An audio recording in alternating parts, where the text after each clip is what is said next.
Hi and welcome, I'm Tom, your host, and this is the DROPCAST Movie Poster Podcast. This format is part of the Instagram blog Drop, and you can find us under @DropMacOfficial. We do reviews, news, and interviews that all have to do with the film business. And today, I have the chance to talk to this artist I cannot put in a box.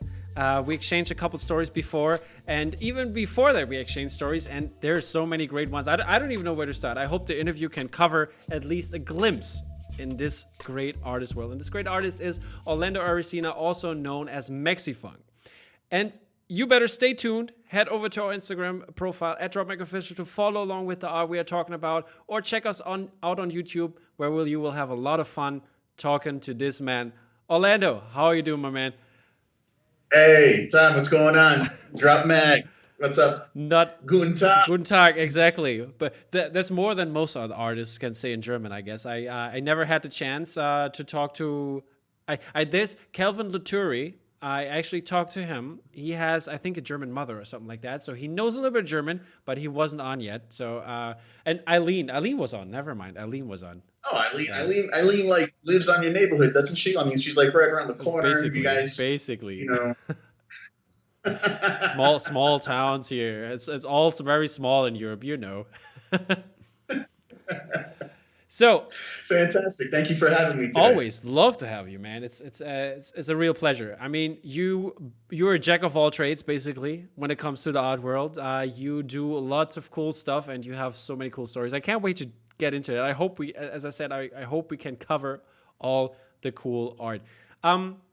But before, hey, if not, we just save it. We should just save it for another routine, and we'll do a holiday Christmas session. Christmas gift exactly. session. Or we're gonna do like a topic themed version. Because before that for the audience, we were talking about hip hop. Oh, we were talking so much. Yeah, we were talking about hip hop and like what our association with hip hop is and a connection there, and we shared some good stories here. So this might come up. We will see how that's gonna go. But before we are going to start talking about you and all your crazy art, I want to take a closer look at some pieces I really enjoy. I mean, there's so many. I picked a couple. And the first one I want to start out with is your great Jaws piece. And it's the one you just finished for the anniversary. And it is where the blood is in the water and you can see the mouth of the shark. You are a vector artist. I cannot fathom how this works because I have no clue. I just see lines when you do like the layer work or whatever we call it here. Yeah. It's crazy. But how did this happen? Can you talk us through the process here? Oh man, that particular Jaws, I think I did it in 2015 or 2016, a few years back. Yeah. Just like most posters, I always try my best to do my research and see what's already existing out there. Being a poster designer or just an artist, illustrator, the last thing that you want to do is, step on anybody's existing toes. Yeah. Especially if you really enjoy what they've done previously. At the same time, you want to try to fit in within the personality of the movie, the thrill, the drama, and try to capture that within one visual frame. Mm-hmm. So the bloody, entrails poster that we're talking about right now, it was a pain in the ass, seriously, because to do the chum trail and make it in a way that it made sense with the perspective and the roving waves. Mm-hmm. And then I was like, oh man, how am I going to try to make this look like the shark without making it like it's underwater or you're looking at it from, a dual perspective. It took a while. It was a great challenge because unlike in Photoshop, you're able to mimic a little bit of like the traditional aspect of how you are familiar with using tools. Mm-hmm. In Photoshop, you're able to use an airbrush, you're able to brush, and you have a lot of customization to those brushes as far as how their opacity and how they flow. And then you have another tool on top of that mm-hmm. to blend and soft mix physically, colors into one another. So in Illustrator, you really don't have that much forgiveness. Illustrator is not a very forgiving program. Yeah. So a majority of the time you're plotting points, not mathematically, the computer's doing all that. And then you're making shapes, and in those shapes you're blasting it with either a flat color mm-hmm. or in my aspect, I love gradients, so I'm always playing with overlying gradients. Okay. A trick that I've learned way back from trying to bring in art history and like muralists upon how they would like have to play with like screening colors little by little and then fade them into one another. Mm-hmm. I try to do the same thing with vector, but the story behind that is just the obvious. The chum line. Chum this. With Sheriff Brody on the back of the ship. Having to bleed out this disgusting chum line to try to attract Jaws. I tried capturing and putting in as many little entrails and bits and pieces that would work for the composition of the actual shark face. Yeah. It was a challenge. I loved it. I think that piece was one of the longest pieces that I had the much duration with. I think it was somewhere within 3.5 days, 4 days to do that. Usually that's long for me. Yeah, I heard you're very fast in your work. When I talk to like the poster posse in this case, Don and Rebecca or somebody, and like when we're talking, yeah, that's a tight schedule. But yeah, we're gonna guess Orlando because he's always like super fast. And yeah, so you're Hey, it's part of part of the experience that I've had working and playing for like the industry, the commercial design industry and agencies. They always need the project or the artwork or the design or the thinking yesterday. So the time's always against you. And when you're working on those really tight deadlines and large budgets and big brands, you've got to be a performer, man. You got to just give it all you got and just all right, just and here you go. And at times I enjoy working that way because you can't second guess yourself. Often at times when we're illustrating or designing or even thinking and writing about a concept, if you have too much time, for me, if I have too much time on a project, it really kills me because, I start to go, okay, I don't think I've done enough research, or at least I used to feel this. And you just keep on second guessing yourself. And then on the tail end of it, you're just uncertain about what you really want to do. I love the spontaneity of things. I love the energy, the security of going, you know what, I know enough about this topic. Let me do some research. Let me do some competitive landscaping. And then let me just jump right in and feel secure that often at times the first two concepts that you're thinking about are probably the best ones that you'll share with the client. So normally I'm like, okay, I'm going to show this one and then I'll back pocket this one. Because in the industry, usually we're signing contracts about work for hires, which means that when you design something for a particular label or a particular campaign, everything from the sketches to the concepting, whatever you submit, is now termed owned by the requester or the company. So, knowing that I might want to try to expand upon the topic and help with the popularity of it all, I might go, okay, this idea is great for them because it fits the brief, it fits their goals. This one right here, which is a great idea, I'm going to back pocket that.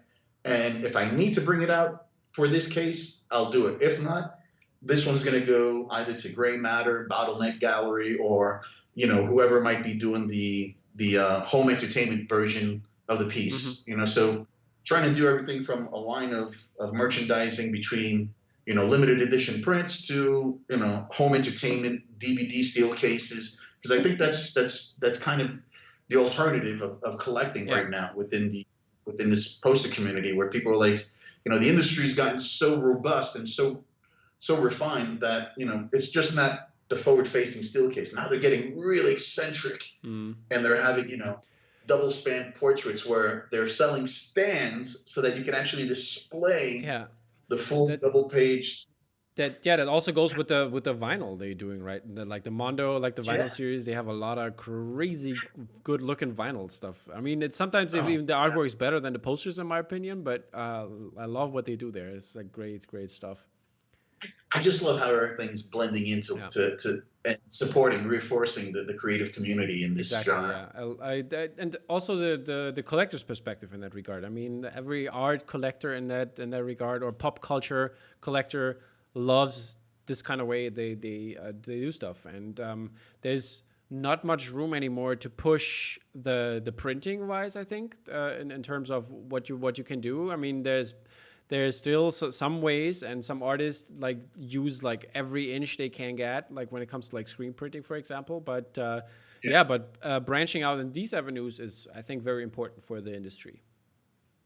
Totally. The next piece I wanted to talk about is it's like, let's say, 4 pieces. It's more of this is what I'm waiting for, and the first one I'm going to show is the Morbius print you did, and Oh, yeah. which goes along the line as well with the Carnage one, and the Batman, of course, as well as the No Time to Die version.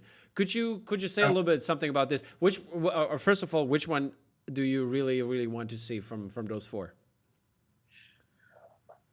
Ooh, oh, that's so tough. That is really, really tough. It spans from, either the fanboy, ultimate fanboy, to I definitely want to see a new story from Marvel type of thing. That spectrum right there is what we're talking about. I want to see the Batman. These pieces that we're talking about, did them the first few weeks of this past year, of 2020, not knowing that we were going to get into this situation of people having to be quarantined and not being able to go to the movie theaters. Let's not go there. We're already there. But these 4 pieces, I must have done them, within 2 weeks. They were just all there, and I was like, oh man, I'm just going to keep on going. I'm going to keep on going. Every week, I'm going to put up a new post that I just want to see this movie. I'm dying to see this movie. Anyway, I'm really, really excited of seeing all of them, but I think Morbius is the one that I'm most excited about, because it's a story that we haven't been invited to, and now that it's part of the Sony bracket within the Spider-Man world, and we get glimpses within the trailer of seeing that there's where that's picking up from previously. I think it's a bit. I hope that it's more scary than pop sensation. Yeah, you know what I mean. Yeah, I know what you're saying. Who's the better vampire, Blade or Morbius? You see, man, I'll tell you. I mean, do you remember when Blade came out in the movie theaters? Oh, no. And at 98. That one dude was standing. I had the chance. 98. I had the chance because back then I didn't watch like the original versions. I watched it in German, and I had a VHS recorder. Nice. I went because I was, how was I? 13. Not even 13. 12. I was 12. 13 when the VHS came out, or 14 maybe.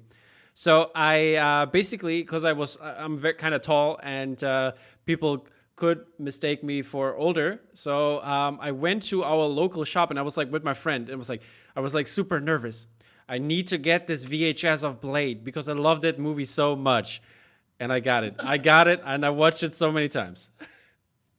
I'll tell you, man. Blade, I think, is we don't give Blade enough credit, to be part of the Marvel universe. It really helped Marvel out of bankruptcy. Yeah. When that movie came out. And back then, when we're in the movie theaters and you see the final frame where, the sun's coming up, he's on the bridge with a female doctor, and he looks across the cityscape, and you see this tiny silhouette of a guy standing on top of a billboard. Mm-hmm. You can hear the whole. Being Hispanic and growing up in the Bronx, we get so immersed into the movie that you could hear people just not whispering but talking and going, "Oh no, that's Morbius." Yeah. And everybody's like, "Who's Morbius?" Whoever was in the world of comics and storytelling, they're like, "Who's that?" So ever since then. There's been a lot of talk about that last scene, and I would love for us to be surprised and see, some type of, iteration or inclusion of Blade within this chapter of Morbius or Sony narrative. Mashallah Ali, I mean.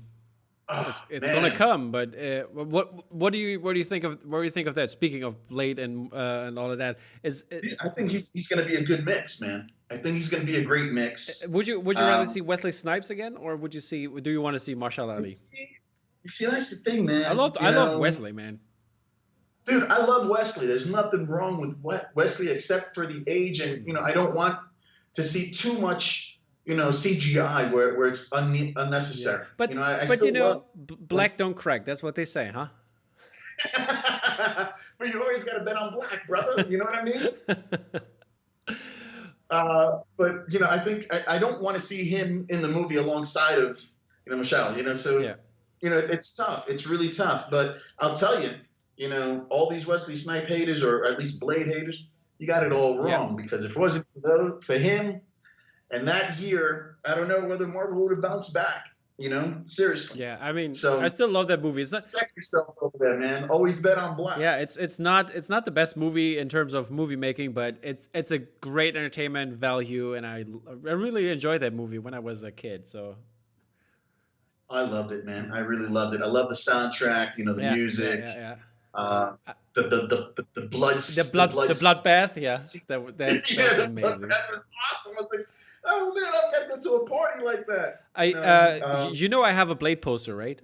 Like alternative movie poster for Blade. Do Yeah, you? I didn't I know that. showed it. Hold up, it's gonna be a live mix. I'm gonna have to put the Oh, headphones here down. we go. Hold up, but I showed it in the movie poster flat file fight. Oh, with Don from Post the Exactly. Posse. Oh, I tuned in late for that one, man. Oh, nice, nice. It's such a That's great poster. really I dope. really love it.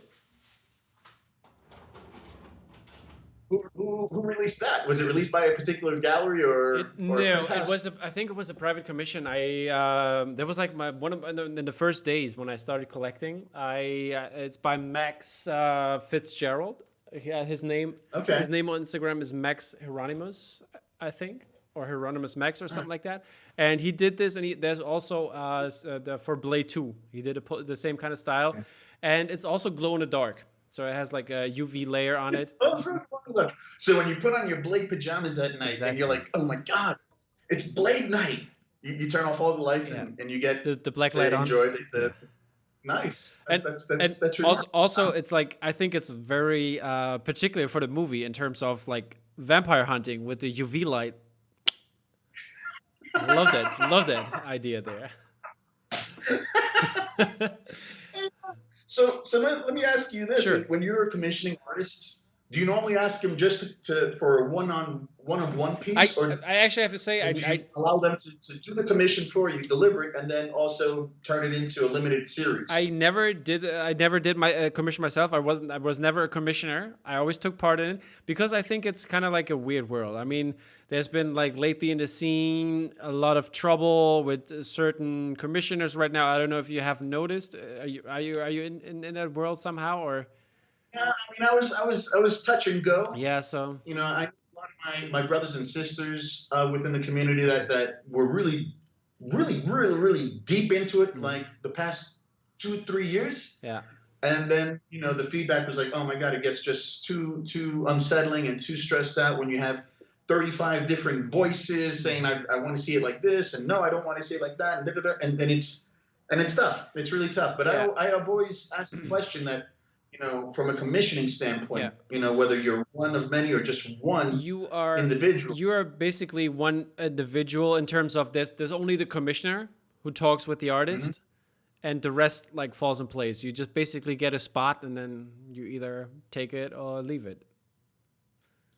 Yeah, because I always wondered, from the Yeah. artist's point of view, it's like because I'm old school, so when you get commissioned, you're talking about just a one-on-one type of relationship. Yeah. That's Unless you get commissioned by a property, a mhm. brand, a gallery, then that's different. But I was always perplexed upon thinking, all right, if this one person commissions me, are they Yeah. either gonna appreciate the commission, or are they gonna basically exploit it and create a number of prints because of the commission, That's or that's vice versa? Does the artist respect the one-on-one Mm-hmm. relationship, or do they basically go, okay, well, here's your one of one, but I'm going to turn this into a limited series Exactly. print, This which I don't think is fair. this happens like it depends on like for example, most of the time it's working like this, that there's a commissioner who says there are 40 or 40 50 spots or whatever for a certain print, and then you can get in on the print, like pay like do like pay for it and stuff like that, and then the commissioner does the talking to the artist and like commissions this piece. So it's a one-on-one relation, and the prints are handled by all the people that are in the group, like to refund like all the like the artist fee and the printing and all of that. That's why they do it. But there's also like commission work, which are most of the time like OGs, and they are. I think they might the most of the time they do like pencil drawings and stuff like that. Greg Ruth, for example, like all of his are OGs and commissioned work. He just did like a really great piece for the Joker. I don't know if you have seen it, like with the flames, those flames with Yeah, pencil. no, Oh my God, that's sorry, incredible.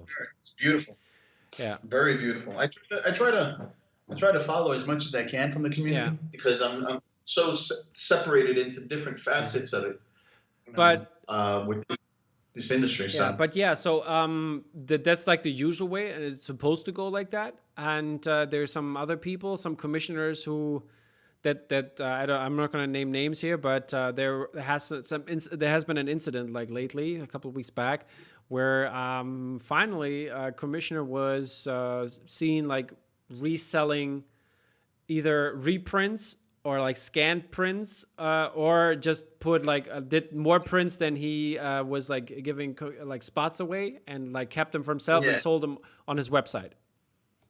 you see, that's can I curse on your show, man? Sure, sure, go ahead. That's total bullshit. Seriously, the one thing that I've having played on both sides of doing fine art, gallery, fine art, high end, elite, whatever you want to call Hmm. it, and being part of this beautiful art community that we have in this instance within history, of storytelling. It's very odd to see the different ways of how the community negotiates and makes a profit off of limited series. Hmm. For instance, in the fine art world, and I'm sure that this is going to, I hope that it changes just because I'm mentioning it to you right now. So we might make history right Let's now. hope so. Sound Fingers right? Here crossed. we go, ready? Fingers crossed. So here's the thing, in the fine art world, when we're talking about prints, whether they're photographic prints, whether they're woodblock prints, whether they're screen printed, whatever is limited editions and Hmm. have touched the hand of the Yeah. artist, right? Usually what you do, the pricing isn't this that it's $50 across the board until the thing's sold out. Hmm. It starts off as $50, and then when you sell the first quarter batch of it, the price doubles Hmm. because now there's an incentive and there's a supply on demand that's running Hmm. out. That next quarter sells out, that price triples. Hmm. It gets down to increments. The last 15%, that value is already double. I mean, no, almost Yeah. quadruple the starting Yeah. price. And that's how it should be. It shouldn't be $50 across the whole time of the life of the sale of the print. You know, I mean, how how you incur or encourage the incentive of value and the necessity of that it's going to run out. So there's a increased value price tag yeah. to it. I mean, I think the aftermarket takes care of that. I mean, with like, Sure, there's always an aftermarket, but I'm talking about the lineage yeah. of up until it's we've got the last 10, Hmm. and each one is Oh, now okay, worth okay.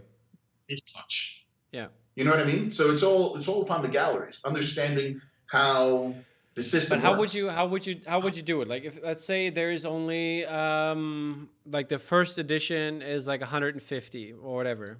And Yeah, 150. So and after you sell the first quarter, yeah. right? Say it's only 100 But I prints, mean they right? go like in the first minute. Who's gonna, you know? Well, that's the thing. You put it this way: if they go in the first minute, then they've gone in the first minute. We're talking about the other occasion where certain prints don't have that luxury and benefit of going within a Yeah. minute. Some of them have a duration time span, Mhm. right? So you're able to increase the value according to how much surplus or product you have left. Mm-hmm. And what you do is that what it does is that it reinforces the value and the need for whether you want to add it to your collection or to whether you want to add it to your investment. Mm-hmm.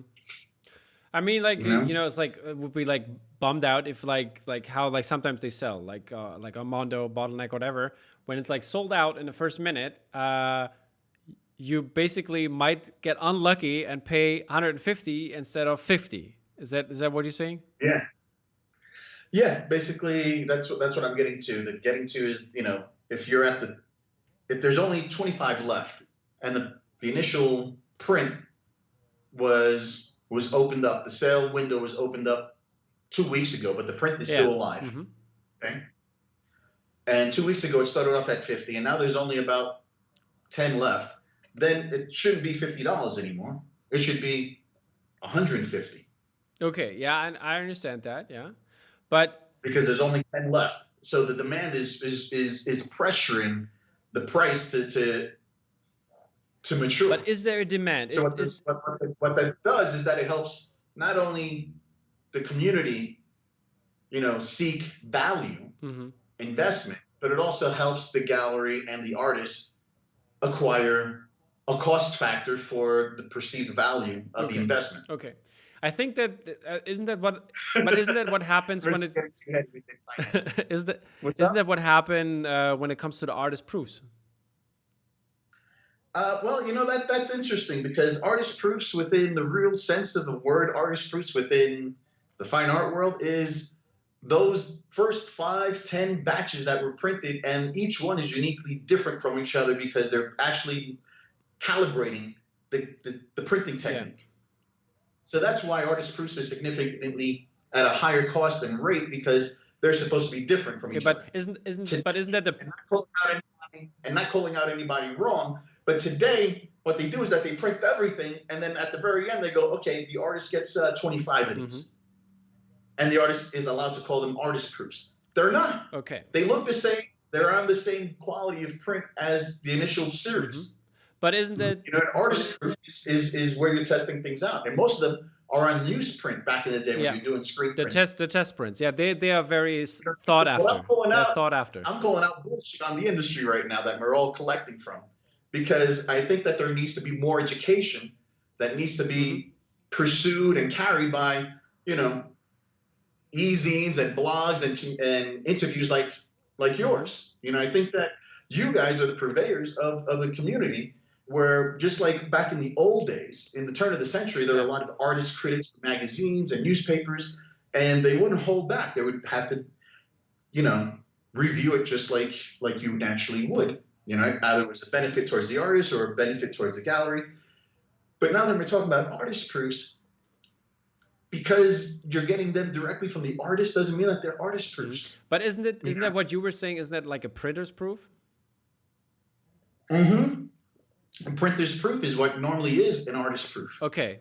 Because I know there was I thought there was a difference in that regard, like when it comes to like what I know from where I joined the community. I mean, you've been there a little bit longer, so I'll take your word for it as a mentor here. No, I'm just seeing that because of the terminology, that it doesn't have the same correlation as definition. Okay. To what kind of has been the standard since the turn of the century. As far as the 19th century. With art making and print making, it's a very unique and odd world where we live in right now with art production. For instance, I love collecting art. I love collecting prints.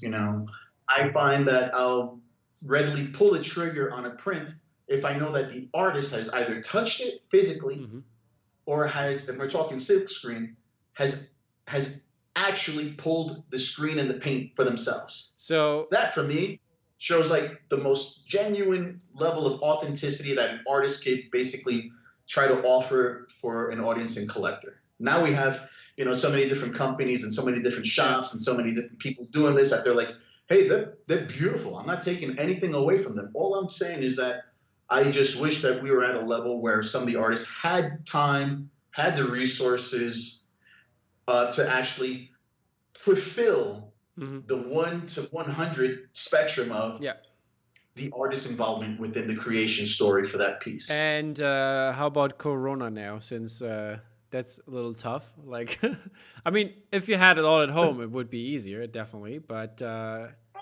Everybody has studios. I mean, one thing that I really appreciate or is the OG factor. You know how there's some of us that love playing in that world. okay, I love jumping in and out of it. Being a digital guy, I often feel kind of that I'm leaving something behind, that I'm leaving something out of the equation. And because of the way that I get commissioned and the way that I interact and supply my requester with a first round, often at times they're vector. I'm vector sketching. yeah. And then for myself, I have to slow it down. If it wasn't for this past 2019 Inktober, that really had a profound effect on me moving forward since then. I paid more attention to wanting to do more analog, more traditional, trying to get into it, trying to blend the two worlds of digital and analog. And where I'm at right now is, blending everything into lino cuts. Oh, you do that? Lino cuts? I love those, man. Yeah. You know Attack Peter, right? Excuse me? You know Attack Peter, right? Attack Peter? Yes. He's such a great guy. That's a shout out here for Attack Peter. He has also a great podcast, and he's also a fan of the show. So yeah, he's a good guy. I've never met him. I know that he does. We're both sponsored, and we do play with Sideshow Collectibles. Yeah. So I hope that one day I'm able to meet up with him, because the guy's inspirational. How am I? Right here? This is cool? No. I was showing off the sideshows. The sideshows, they're too far away, but they're up there somewhere. Okay. What do you have? Like just the posters, or you have actual figures? Like what, 6 scale? Oh no, I've got actual figures. Here's a piece that I'm actually using as reference. Oh, right now. Nice. I've got little man kind of writing Death Troop, but that's my wife. My wife comes in here and she takes any of my little posable reference mannequins and plops them on whoever's in front. But the detail on these things are immaculate. Crazy, right? So I try to collect as many as I can that are in the realm of whatever project I'm working for with reference. Yeah. But going back to analog digital, I think that it's wise for an artist to know how to play and maneuver between the two of them, because I think that the more and more that our community of poster artists becomes saturated with digital artists, the more that we're going to try to want to find a level of uniqueness. Not to separate everybody from each other. I don't believe in that. I believe that there's going to be more of a demand to see different skill sets and whether they're collectible. Yeah. You know what I mean? Yeah. They tell of a better, profound story if you're like, oh my God, look, I have this limited edition print from this artist, but look how cool when it's their hand drawn, hand painted, hand marked, whatever it might be, by hand. I can't successfully do what I do in vector on paper. Okay. I can try my best with my airbrush.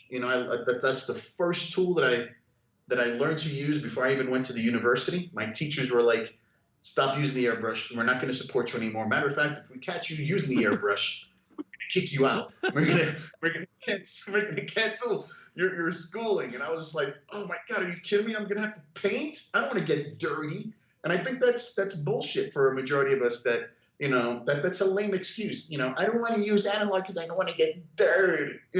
Bullshit, man. The most beautiful thing is to get dirty and to throw the brush across the table and say, screw that, I'm going to use my fingertips, man. I'm going to use my credit card. I actually had a teacher in my new methods in media class totally go, hey, you want to see how your money can make art for you? And I was like, what? Isn't it the other way? Art making money? He's like, yeah, well, whatever. Give me a credit card. And he used it like a freaking painter's knife. And then he gave it to me, and it was just soiled and leveled with acrylic. And I was like, but I was just like totally impressed by what was in front of me.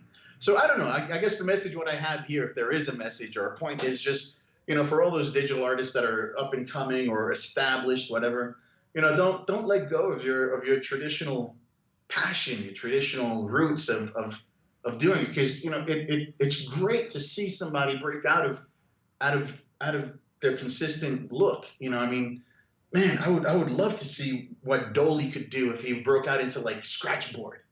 Dolly, I love Dolly. I'm not saying anything bad about Dolly. Dolly's my brother. I love that guy. But I'm just saying, imagine if there was like, a show put together and you grab some of the most popular poster artists now and you tell them, okay, work in a medium that you never worked in before. And let's show that. Great. So there's another idea. We're gonna do that. That's gonna happen. I try to make it happen. And let's see. I'm telling you, you and me, kid, we're gonna go far. We're gonna go far, man. Yep. I mean, Dolly's doing like plate work now, so he's like into China. Oh man, are you kidding me, man? He's probably gonna come out with like the brand new Guinness pint. By the way, I told him the other day, since the Wonder Woman plate is going to come out, I told him he should do a DC cutlery and plate set where you have all like the big movies as plates, and have like the cups according to it, and also the cutlery, which is like a bat knife, a super fork, and a Wonder Woman spoon. You're totally on point. You are totally on point. I used to work for the Warner Brothers department stores, right? Warner Brothers studio stores. Back in '94, right, over in 57th Street. Right. And what was beautiful about that is that it was a department store. It was a flagship store for Warner Brothers in Manhattan. It was multi-leveled. But what was really cool was seeing how they would commission artists from different parts of the world and different uses. And there were artists that were doing cutlery. Yeah. There were Warner Brothers, Bugs Bunny, Batman, Joker, cutlery. There were, money clips. There were coffee mugs. Yeah, somebody has to do them. Pictures. Seriously, I mean, so you're not too far off. You're not too far off. Seriously, and I think Dolly would be the great guy to do it. Seriously. Yeah, I mean, I'm so excited for his Wonder Woman plate. I can't wait when that's gonna come out. Oh man, it's gonna be so fucking kick ass, man. Yeah, I'm so happy for it.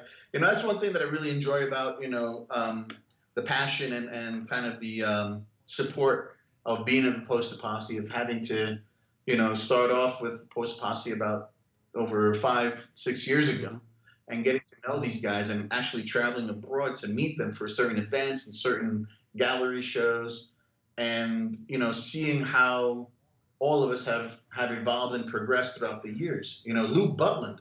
Oh my God, man. I love what he's doing right now.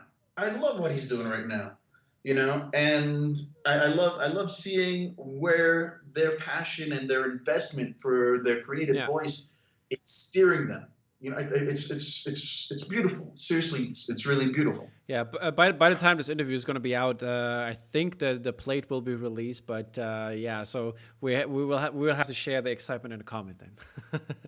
Hey, Dolly told me not to tell you, but I've already got mine here, but I can't show. Oh man. No. I think I need to talk to Dolly now. Anyway, what else can we talk about? I wanted to talk about because you have this series going on you had it for the COVID one, and I really loved your soon poster for the Art versus COVID series you did, and with the little popcorn in the movie theater seat. Oh man, that's my wife and I. Man. Yeah, it's great. Man, we are. If people get depressed, and it's unfortunate that they do. My wife and I were really depressed just because we're movie fanatics. Yep. We love same here. Love movies and storytelling, and seeing how something traditional could be taken to a contemporary narrative, and the special effects and all the eye candy that's thrown in there. And we had some really big hopes this year of going out to some premieres, and hopefully maybe I might have done some commissions for some of these properties that were coming out. So, to cheer her up, I actually made that piece with the two popcorns, instead of the two O's in the word soon, and they're sitting down in Yeah, their I'm theater loving it, seats loving and it. they're giggling and they're having their fun. Um, it's a special piece, and I've had the honor of having a few movie theater chains actually license it for me, Yeah. for their own public Where usage. did they license it? License it.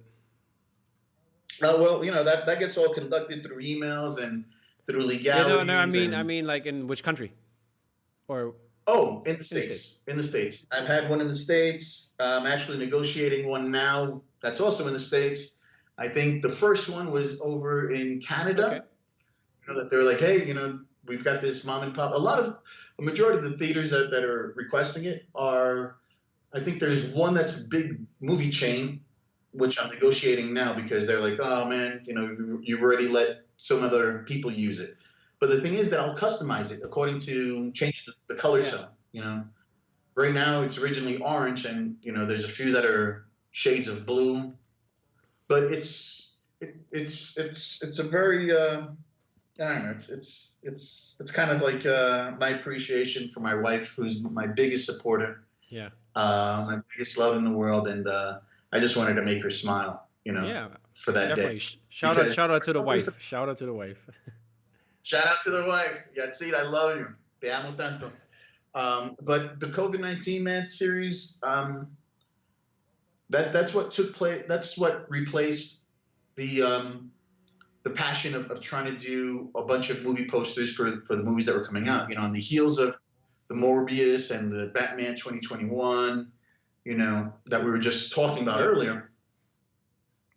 Once COVID hit, and my wife and I guess we're germaphobes, we're germ freaks. We've been monitoring the news since January, Yeah. before big quarantine hit everybody in Mm-hmm. March.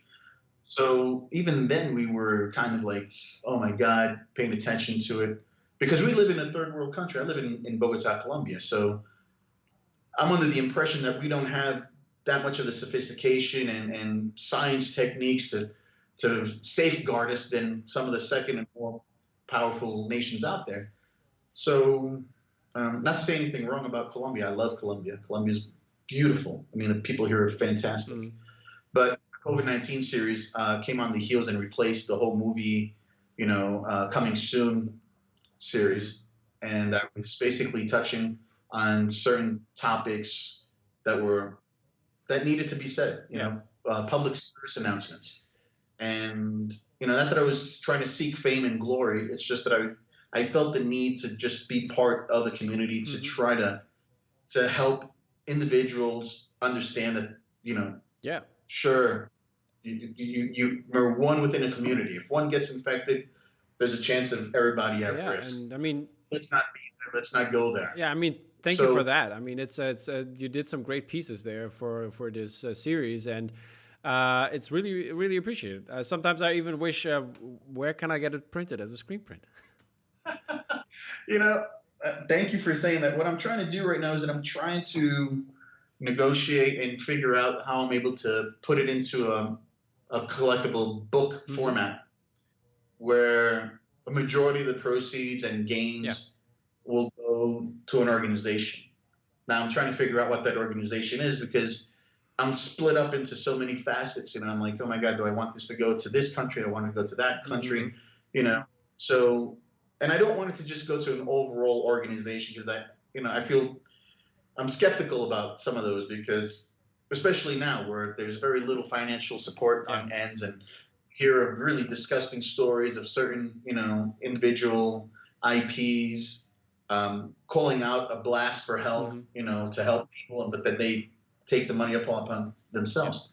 So I'm hoping that this all gets resolved very soon. And on the heels of it, yeah, you'll definitely see, the Art versus COVID-19 series on a book. That's I great. have Sounds the good. publisher. We're just waiting for All it. right. Good. I'm hoping to do more, Yeah. but it's wild. It's very wild, where you have people within the audience that will shout you out, ridicule you, try to knock you down a bit, because they're like, man, no, you're getting all your information wrong. And then the next week you figure out, no, everything was right. Everything was on point. Yeah. You should be wearing a mask. You should be washing your hands. You should be creating distance between one another. You should be, it's, Yeah, I don't know, man. politically and stuff like that, it's a It's mess. a It's a new, it's a mess. new form of Yeah. culture. How about that? Yeah. It is. It is definitely a new way of living and new way of doing things. I mean, being back in school with like the students and all of that, and the temperatures up like that, and you still have to wear a mask, and it's like it's definitely something new, and you have to plan ahead for maybe a possible lockdown when it's gonna get colder and stuff like that. So there's a lot of things you have to consider. Hey, brother, I'm here in Colombia, and we've been in lockdown since Yeah. March. All right. The last time I went out to the movies was in January for Bad Boys Yeah. 3. My wife and I. Yeah. We're gonna talk about Since that a then, little bit later. since then, I haven't stepped out. I haven't stepped out of my apartment, Do you dude. get your the groceries delivered or what is it like? How's Yeah, that? no, we have this system online, right? It's an app called Rappi, Mm-hmm. like Mm-hmm. Rapido, Mm-hmm. fast. So you get that app, and it's connected to basically all the major supermarkets, all the major shopping Okay. malls, and you put in your order, and they'll have somebody over at that end of the communication gather it, and then they'll call up a service that will deliver it to your Okay. house. Now, this service is totally um, masked, gloved, like they're basically following all the necessary Mm-hmm. procedures at the time so that Yeah. you don't have to worry. But when we get it, we still go through our sanitizing phase. We put on our gloves, we'll take it to our laundry room, right, which is closed off, and we'll bombard it with, alcohol, rubbing alcohol, Mm-hmm. and we'll wash everything down. Because the other thing is that, I live with my father-in-law, my wife's Yeah. father, who's in his 70s, and he's a very stoic, robust ex-Navy man, you know. But at the same time, we don't want to endanger anybody within the family. Of course So not. we don't really step out. We don't take chances. Um, even when the city or the government says, "Well, this week you guys could stay out. You guys could go out for like an hour within a certain meter of distance." We don't even order the fast food right now just because we're just a little bit too paranoid upon it. But no, we've got our health, we've got our jobs. Mm-hmm. Thankful that the people that are commissioning me, Yeah. and also working with my wife. She has her own little business on the side over there. I keep on pointing over there because her studio is on the other side of this wall. So she has her own Yeah. space. But often at times she comes here and she's like, "Can I use one of your computers?" Because it's like, "Oh no, man, I want to blast my music. I want to rock out." Yeah.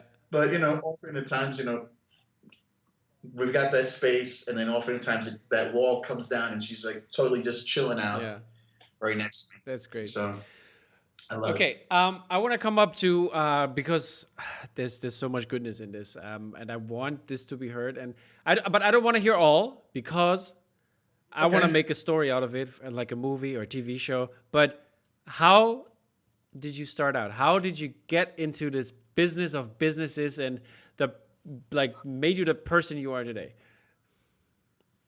Made me the person that I am today. I don't know about that. I Okay, think I could be a taller person still. I'll take it. I appreciate it. Hey, man, if you want to turn a story into this, man, we gotta get the lawyer Yeah, yeah, involved. I mean, yeah. it'll be great. It'll be We great. will. I You think know, it could uh, be a great movie. man, I grew up in the Bronx. I grew up in the Casa Hill section of the Bronx.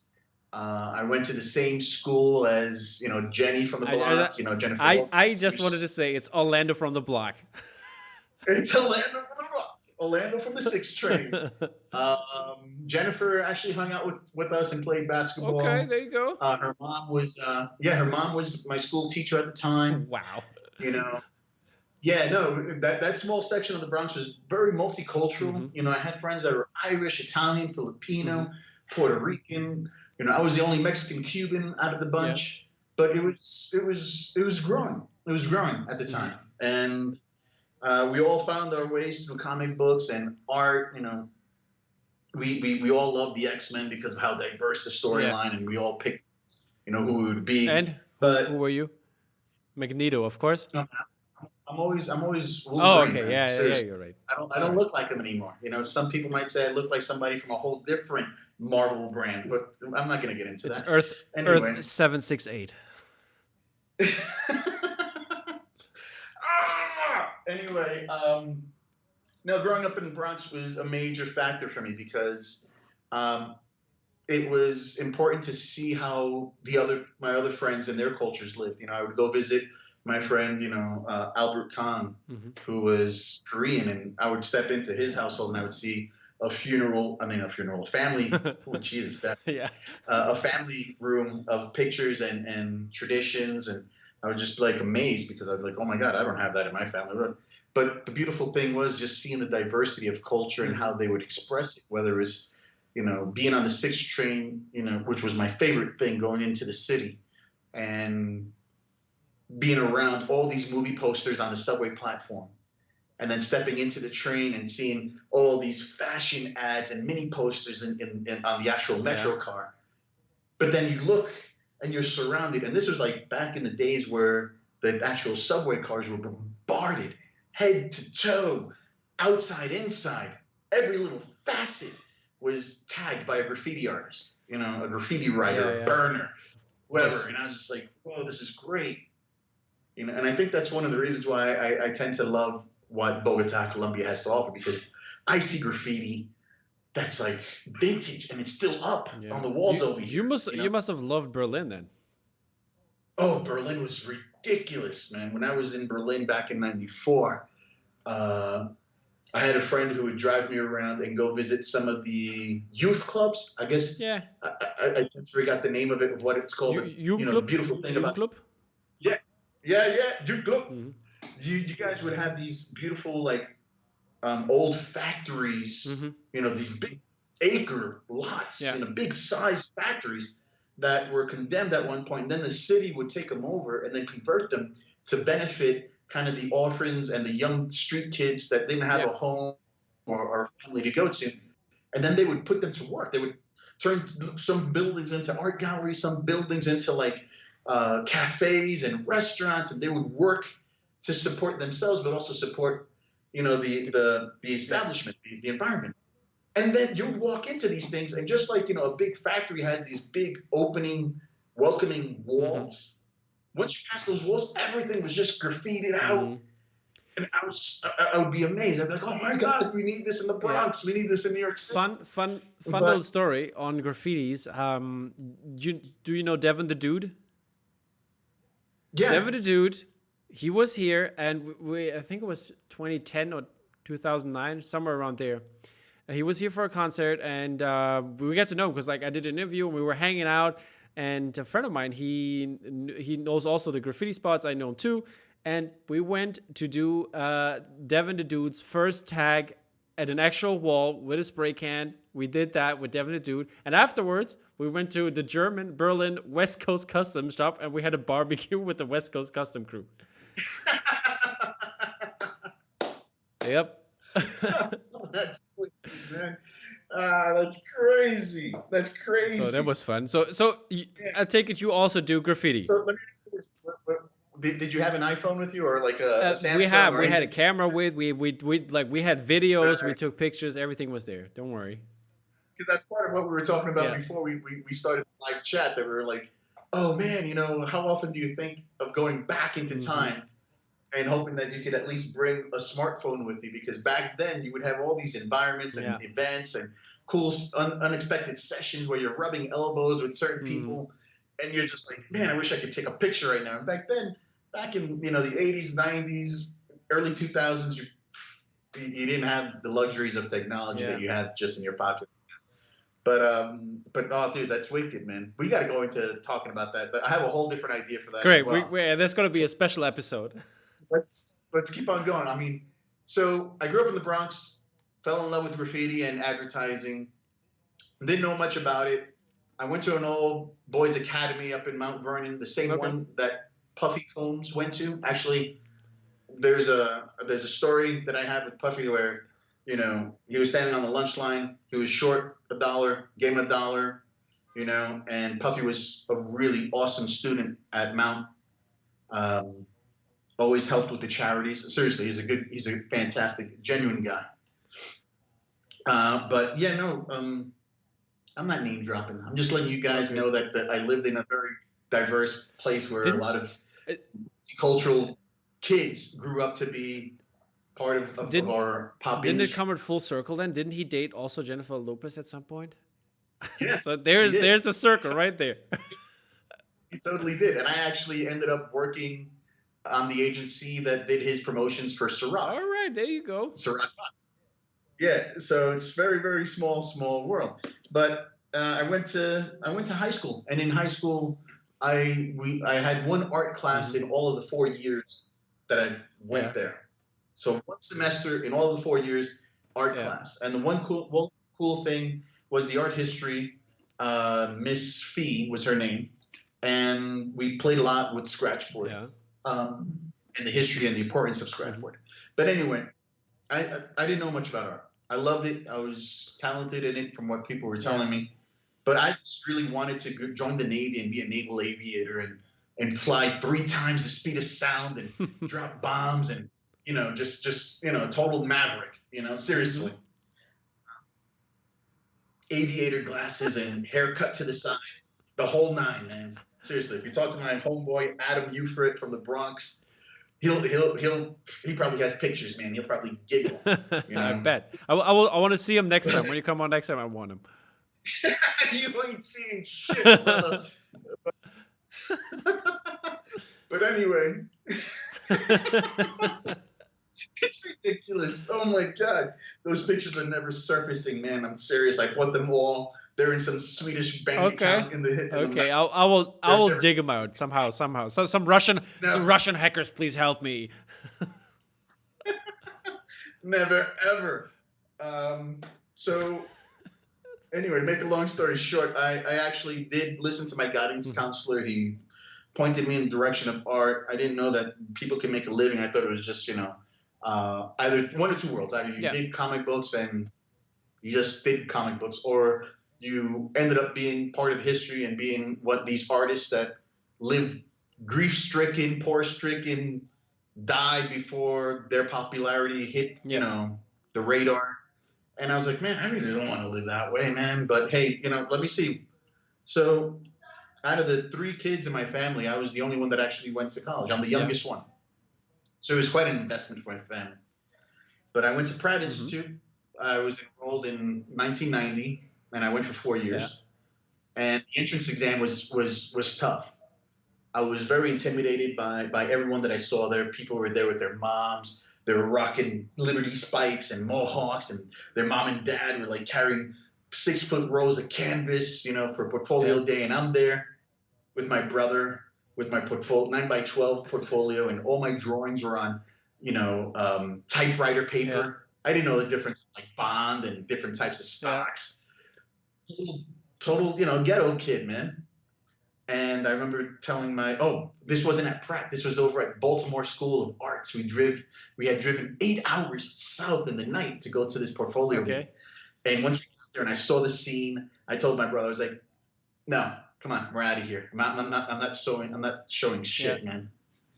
Through that, and we got into a fist fight. And my brother's 13 years older than me, Okay. and he was at the time he was a cop. He was a Yeah. police officer.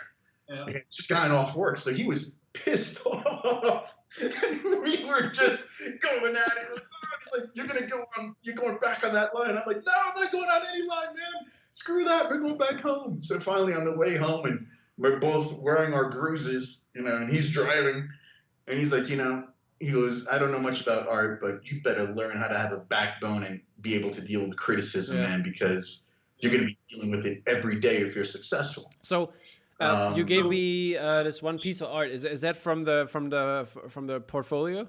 That's a Yeah. Wolverine, a Frank Miller Wolverine that I redid in Oh, scratchboard. okay. I submitted for my entrance exam for Pratt. Pratt, I finally went to their interview and they were like, hey, yeah, good stuff, but we don't know. Finally, I get the letter in the mail and they're like, hey, listen, we want to talk to you, but we don't know whether we can accept you yet. It all relies on one piece, and you need to present that one piece.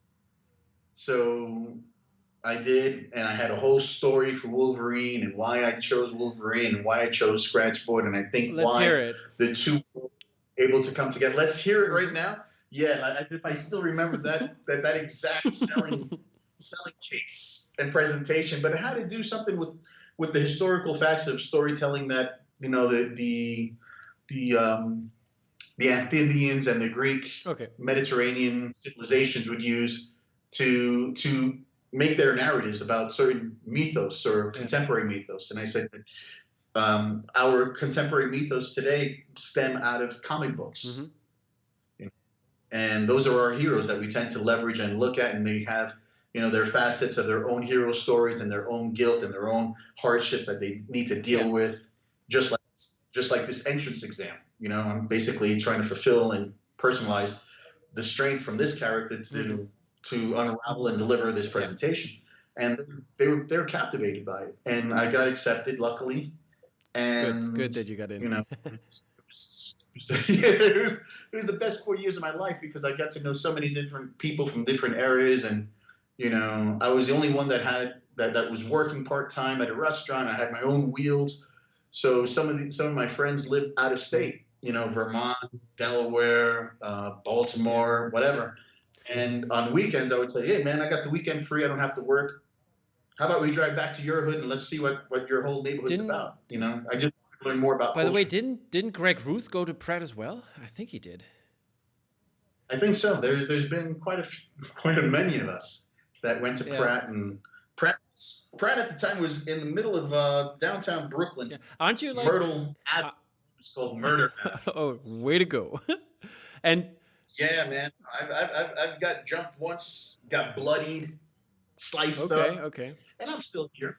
It's okay. It's part of being a kid in New York, in the urban. Yeah. You take your licks and you basically go back for revenge, and those kids are never to be found. But yeah, I was wondering if you were like, I'm just gonna skip like over that. Yeah, I was wondering, but like, I think you should be like this around the same age. So I was wondering if you guys would have met up, because like he was talking about this time, also had a good time there. Probably. But, yeah. I don't know. I'm gonna have to look back. I'm gonna have to check. There's no yearbooks. Art school isn't like your geek club of like, yay, hello, hello. No, man. We're all into our own facets. Sometimes wearing all black and gothed out, and some of us might be overall colorful. But from Pratt, it was interesting. '94, I graduated, and I was so proud. My family was proud of me, and they wanted to see the return on investment, because they had helped pay for my tuition. Unfortunately, everybody was like, "Yeah, you go to school, you go to American school, and you get diploma, and now you get good job, and you get lots of money." Yeah, no, that doesn't happen, especially not in '94, when the industry changes overnight into becoming computer literate, and all the agencies are rocking computers, and they're like, "Hey," and you go to interviews, and they're like, "Hey, do you know computers?" And you're like, I know what it looks like. I've touched one before. And they're like, no, do you know Adobe Photoshop, Adobe Illustrator? And at the time, for WordPress desktop, it was Quark. Yeah. You know these three? Mm-hmm. And I'm like, no, I don't. So they're like, all right, whatever, no. So I had to think on the long game. How am I going to be able to use my diploma, be happy, develop a career, but at the same time try to save for a computer and teach myself this new tool. So I devised a bunch of different ideas. One of them was actually working at Warner Brothers Studio Store back on 57th Street. Touched on that, yeah. And I was your greeter. I was the guy that greeted you. Hey, welcome to Warner Brothers Studio Stores. If you have any questions, hit me up or hit anybody up on the floor. That's so American. And I loved it. And then I would be doubling up with merchandise and folding stock. And I wanted to be part of the third floor. The third floor was where they had their animation cell gallery. Cool. And their original production cells, their limited edition serigraph cells. It was beautiful. They had their plates, their fine cutlery, limited edition. The Dolly stuff. Computer. The Dolly stuff. Dolly, I love you. I'm not making fun of you, man. I love you. And I wanted to be a part of that. Mm-hmm. I saw that there was some type of level of education that I wasn't aware of that I wanted to be a part of. So, lo and behold, I was commissioned to do posters for the committee, the staff, whether it was like a food drive or some type of collection. I was doing it. So it caught the eye of one of the head districts from Burbank, that flew in to monitor the gallery. Nice. And he was like, "Who's doing these posters?" And they were like, "Hey, that Mexican over there." And I was like, I just happened to be working that day, and I was like, "Hey, how you doing?" So I sat down with him, and he was like, "Man, how much do you know about stuff like this?" And I let him know that I was a big fan about anime, animation. I grew up with these characters and big passion for it, and that I was, striving to find my path within this career. And they're like, "Oh man, you know what? You're perfect. We're going to start developing a new initiative for the animation gallery, and I think you're going to be perfect for it." So they introduced me to my director.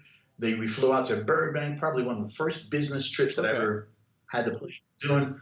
Flew out to Burbank, got to understand the process, and I didn't know, but did you know that there's two authentic forms of American craft or American art form? One of them is animation, Okay. and the other one's jazz. All right. There you go. You know what I mean? So those were, and I challenged. I was like, "Wait a second, animation, isn't that Japanese?" And they're like, "No, no, no. Americans did it first because we were basically using it for propaganda, for for whatever it was." Sounds also very German. I'm telling you, man, there's always some type of underground need or scrupulous tactic within art. Seriously, I bet you if you turn upside down all my posters, it sends out a subliminal message. Probably it I'm does. letting everyone know now. No. Yeah. But anyway, the cool factor is that I did it for a while. I did it for the first year, and then the second year they actually had me be the director for their opening another branch in Two World Trade in the World Trade Centers.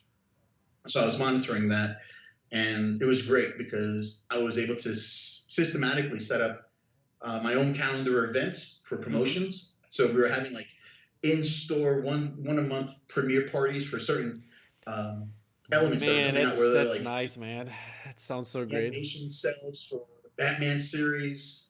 The actual production cells. I mean, they were going for an insane amount of bucks. How many do you have? How many do I have? I have quite a few. Okay. I have quite a few. I'm not gonna I have a lot of animation cells. I have collections from the Batman animated series. I have from the Frizz Furlong Tweety series. I also have things outside of scope where it's like a few animation cells from the actual production of Akira. Oh my god. Ghost in the Shell. Oh my god. I think I have to go now. I think I actually have over 35% of the movie JoJo's Bizarre Adventure from the 90s. Wow. This guy was just selling them online, and he had boxes and boxes and boxes. I was like, "I'll take as many as you can." And some of them come with the Doga, which is the blue line pencil sketch behind the set. So I learned quite an extent. I mean, we even threw a premiere party for Joel Schumacher when he came out with the Batman. I think it was Batman and Robin. Yeah, 97, that one. I actually threw a premiere party for him in my animation gallery. Okay, crazy. Don't have any pictures because we didn't have any damn freaking iPhones at that time or Samsungs. But anyway, I do have pictures. They're somewhere. But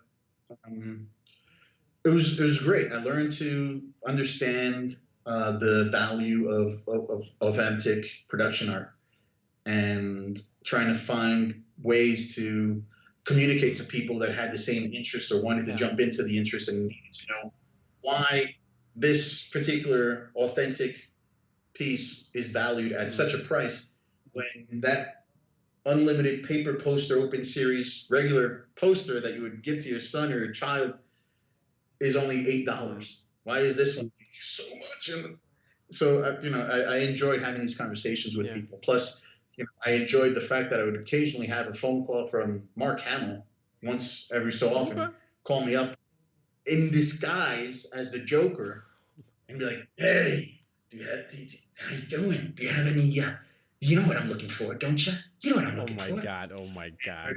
Hello, Mr. Hamill, how you doing? I will let you know that I'll send you an update when we do have any Joker cells that come in.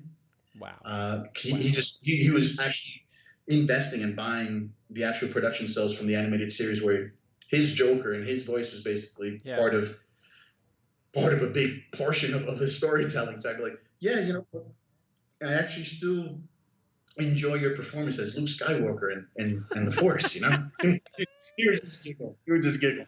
I never actually got to shake hands or actually meet him in person, but it was just great to have someone of his Yeah, stature. that's Especially since being a Star Wars fan and a Joker fan, I was just like, oh my god, that's this amazing. is. Yeah. And whenever he didn't call, I was like totally depressed. Like,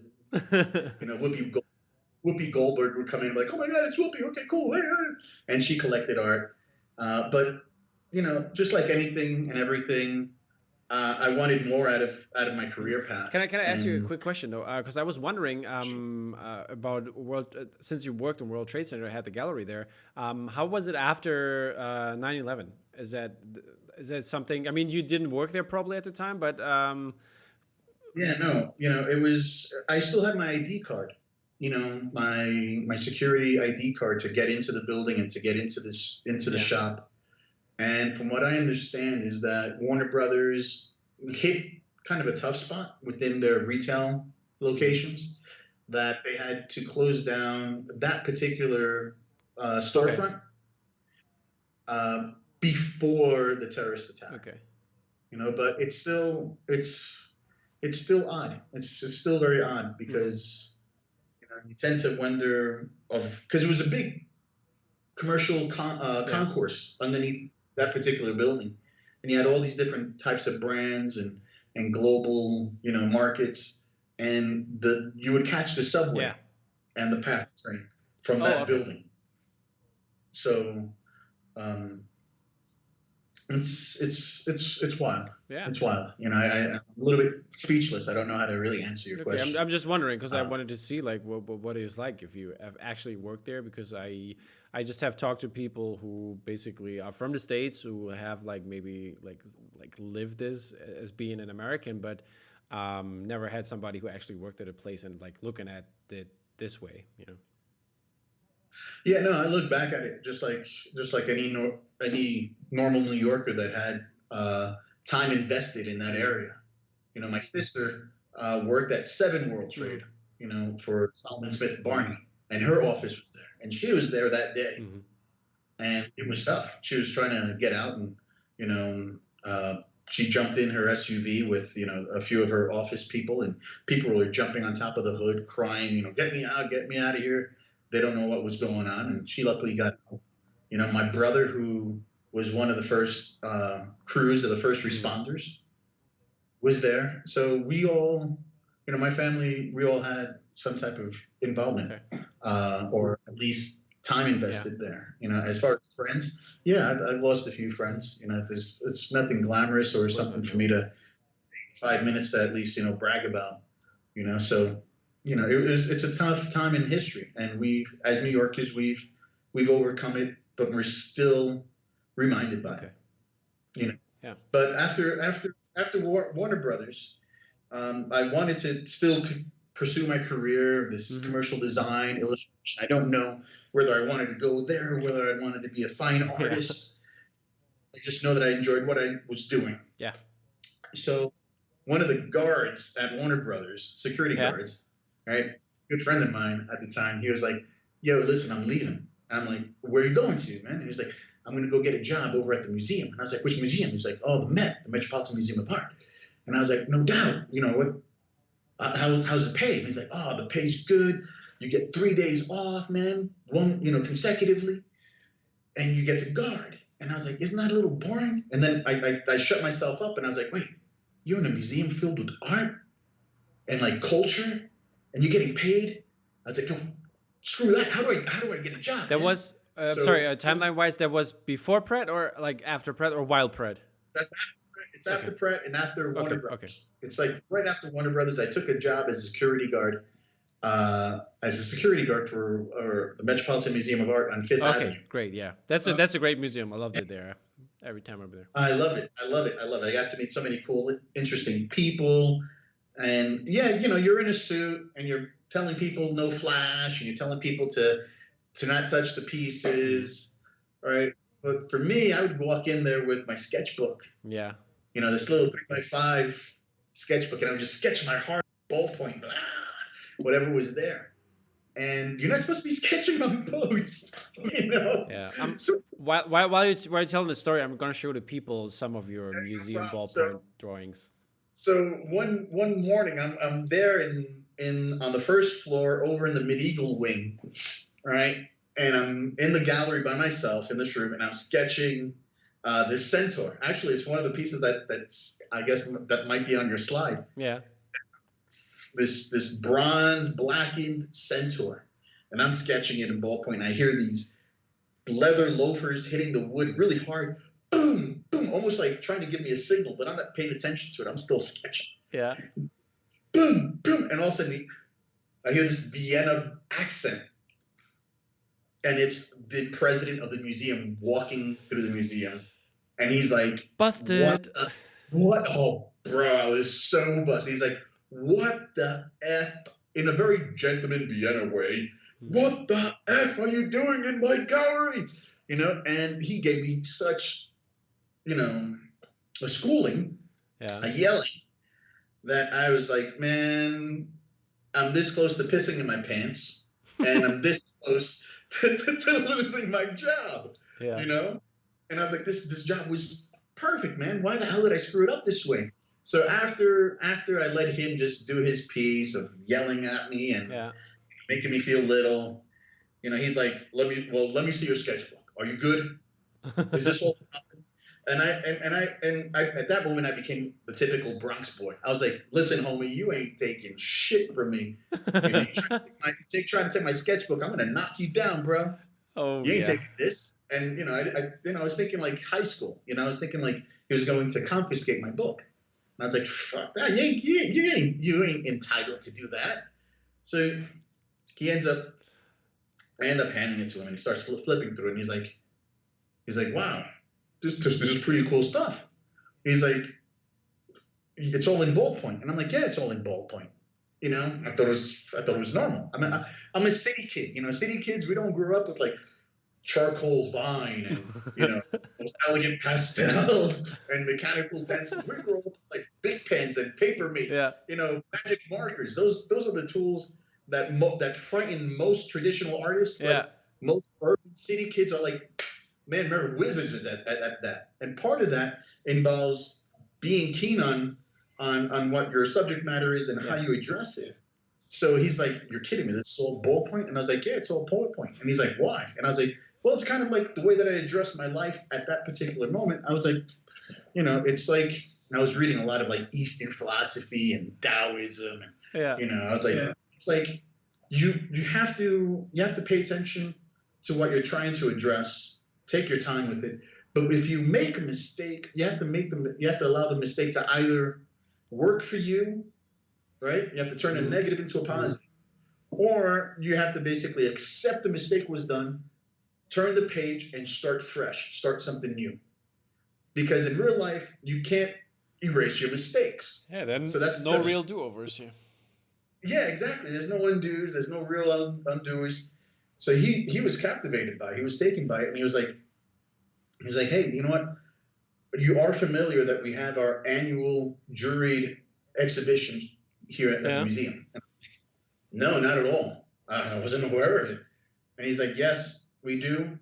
And I want you to apply. He goes, understand that it's a juried show. Not everybody gets accepted, you know? So I submitted. And for the 2.5 years that I worked at the museum, I actually exhibited twice. So there you go. Seriously, have been in the Met here. I exhibited twice at the Metropolitan Museum of Art. That's great, man. You know, and just like any other 24-year-old kid from the ghetto, or just 24-year-old kid in art, you have that level of allowance from the museum backing you up that you're like, yeah, I hit it, bro. That's it. I'm gonna have all the galleries calling me up. They're gonna want solos. They're gonna want this, that, the other thing. Yeah. Oh, yeah. Well, the most wrong attitude to take when anything good happens to you, and I think that's needed to happen. Yeah. It seriously needed to happen because it was just all ego, man. I think some of my friends couldn't even deal with me. I was like, yo, bro, but You in a museum? No, you're not. I'm in the museum, girl. You know, It's it like would be like that basically, challenge. basically making the NFL draft and then not getting to play. Yeah, exactly. Making the NFL draft and just figuring out, water boy, where's the water boy? You know what I Exactly. mean? Yeah. But it was a great learning experience, and from that point, I was able to help out and do different things that we came up with. One, I teamed up with an ex ball player who was also a guard, Mm. um, and we came up with Uptown Arts, which was a consortium of blending visual art and spoken word art, and we do Okay. all these different gallery on the spot shows, all throughout Harlem, all throughout South Yeah. Bronx, throughout Manhattan, and it was wild. It was really wild. It was great to try to help people get motivated, to get them exposure. And right after that, I met that fork in the road. I had Yeah. sent out my portfolio. At this point, I already had a computer. I'd sent out my resume. I sent out my portfolio. I'd sent out slides because at that point you were still sending out 35 millimeter slides. Mm-hmm. In a folder. Yeah. You're sending out chromes, terms that we don't even bother using today.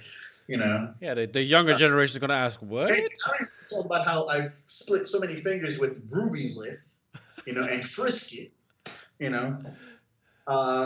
So I've been in the industry for a long time, but this one was the fork in the road. Yeah. It was the paperwork had come back from Mexico, allowing me to teach, and they had accepted me to want to be a professor at La Escuela de Bellas Artes, which is Jose Diego's School of Fine Art. Mm-hmm. Diego Rivera's School of Fine Art. Jose Diego, Jesus, somebody else. Diego Rivera's School of Fine Art, Yeah. right? And Diego Rivera being the iconic Mexican muralist. Okay. And on the other side of the fork was my first opportunity to work within a movie studio. Oh. Here in New York. I'm over there in New York for Lloyd Kaufman and Trauma Entertainment. Lloyd Kaufman being Mr. Uncle Lloyd, Mm-hmm. and Trauma putting out the Toxic Avenger, which was a very popular cult favorite movie back then. So I said, man, do I really have enough to be a teacher? I haven't really experienced what my career is, and how can I really authentically just go and teach people, students, without having really jumped in and taken my hard knocks and had my accolades. So I said, you know what, I'm going to go work for Lloyd. So I went to go work for Lloyd, and it was incredible, man. It was over in Hell's Kitchen, over on the west side of Manhattan. Mm-hmm. It was a brownstone that was converted into a movie studio. But man, it was a fucking shithole, man, because it's peeling off the sides. And I was on the third floor of this 3-story brownstone, and you walk in and the room was just filled with folding tables and people working on them to uphold the web community. And then they introduced me to my creative director, George Ernst, who's a really good friend of mine to this day. And our office was the kitchen, so the kitchen was there, the sink, the cabinets, and they just put wooden tables on wooden flatbeds on top of the sinks, and then they put your computer there. It was such a rock and roll job, man, seriously. But it was really cool. You would have moments where they would want to film and promote. We promoted Toxie. People would put it on the costumes. I'll put in the Behance link so people can see what the first drawings were. Yeah. So. Yeah, that was my first vector. My first vector was of the Toxic Avenger, because Lloyd had come up to the office and said, "Hey, I need a 8-story tall Toxic Avenger, and I need it by the end of the day. I want to see it by the end of the day. All right, Orlando, you got the job. You're doing it." And I was like, "Yeah, all right, cool." So at that point, I was still sketching my sketchbook, and I did all these sketches, and I showed them to my creative director, and George is like, "Yeah, let's go with that one." And I'm like, all right, cool. So I opened up my Photoshop at the time, and I'm there. I had scanned in the sketchbook, brought it into Photoshop, and I'm beginning to color it, this, that, the other thing, at 300 resolution and 300 DPI. And I'm halfway, the day is halfway done. I'm about to go out to lunch, And George, my creative director, goes over and he goes, "Let me see." And I'm showing to him. He's like, "Oh no, no, no, no!" And I see the color just flush out of his chubby face.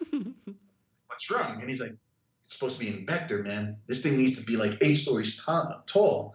You're never gonna get this Photoshop file to be that tall without like, you know, a few DATs and a few, different external hard drives, Yeah. which were boxes. They're this big, little tiny things."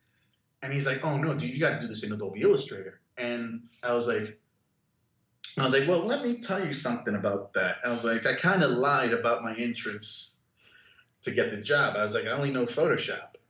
And he's like, "You don't know Illustrator?" I'm like, "No, I don't." And he's like, "Dude, I don't know, man, but welcome to New York City." And I'm like, "Bronx guy." And he's like, "No, but welcome to the way that we work in New York. And New York is all about hard knocks, man. If you can't get this done, do me a favor, grab a cardboard box, put your desk and all your personal items, and don't come back, Okay. because you can't."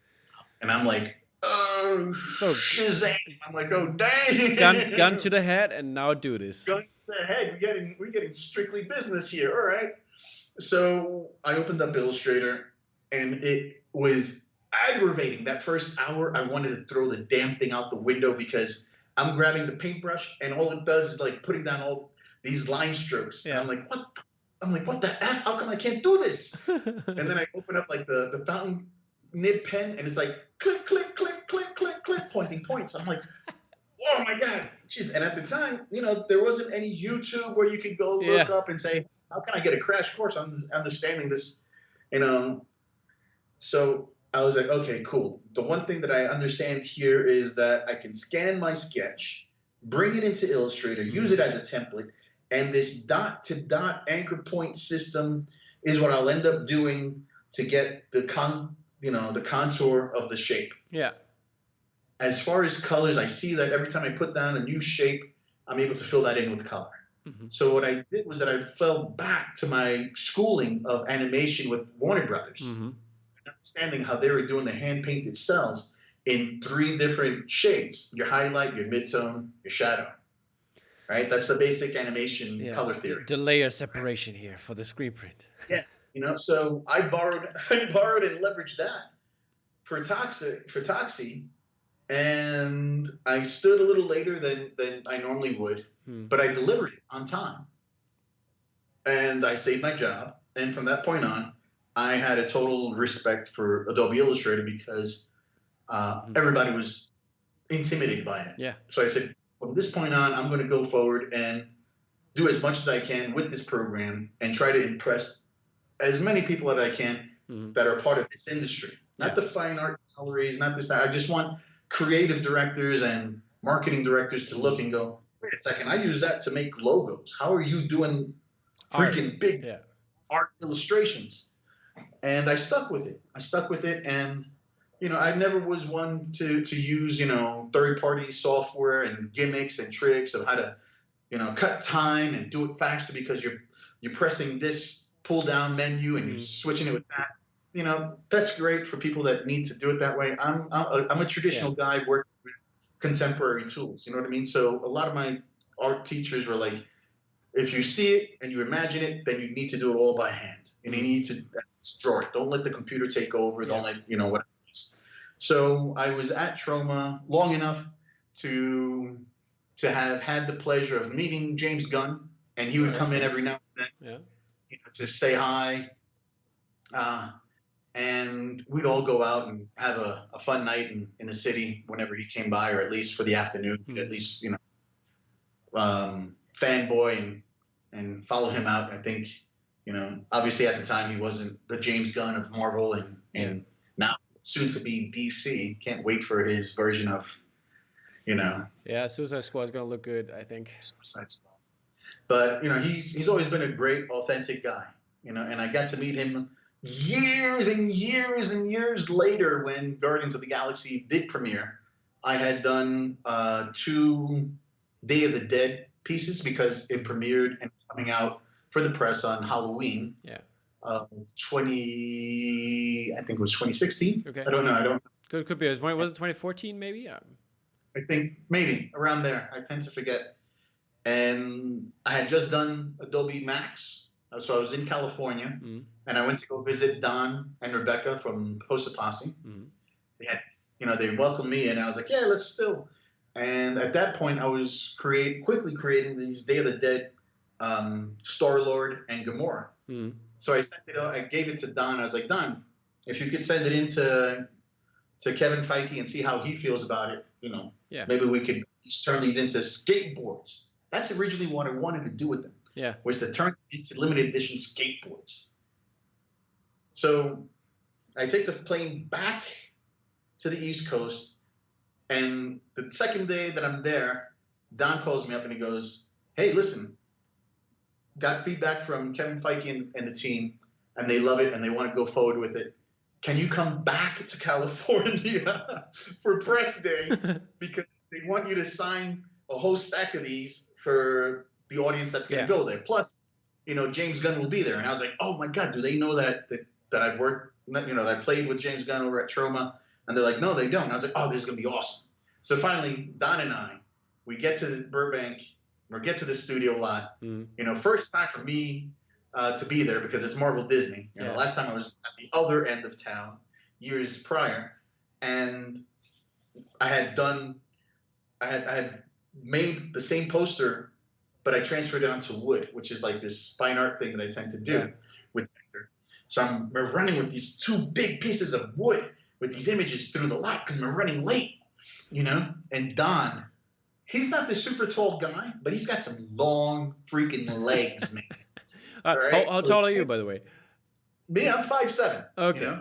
Okay. Don is even Don is smaller than you? No, Don's taller than me. Okay. He's not like, Viking tall. Okay. He's not like Crims Helmsworth from Thor. It's like, freaking pushing 8 feet. You know what I mean? Okay, yeah.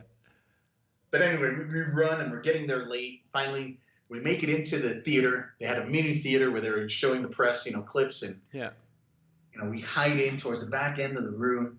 And finally, they're done showing clips of the movie, the DVD, and James Gunn comes in and he starts taking questions. And I'm there sitting in the back trying to masquerade myself, and I'm waiting for the questions from all the global press to die out. That way I can be the one imbecile who's going to basically ask the stupid questions. You know what I mean?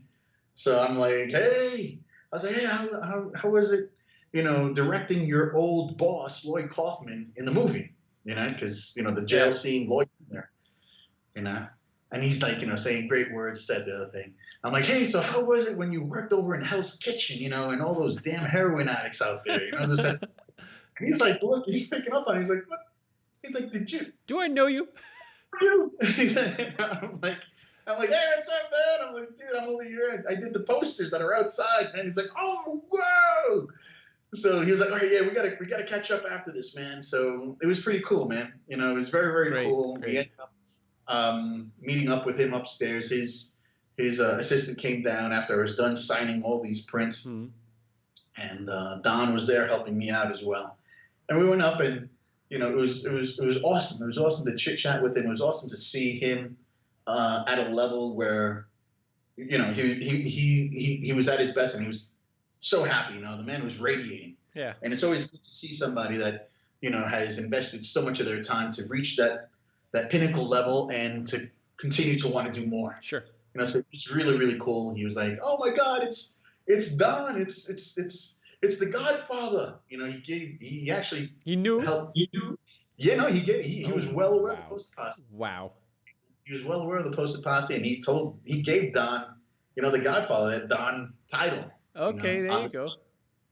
So that's a nice trivia question for all you Post Posse people out there. If we ever develop a Trivial Pursuit of pop culture.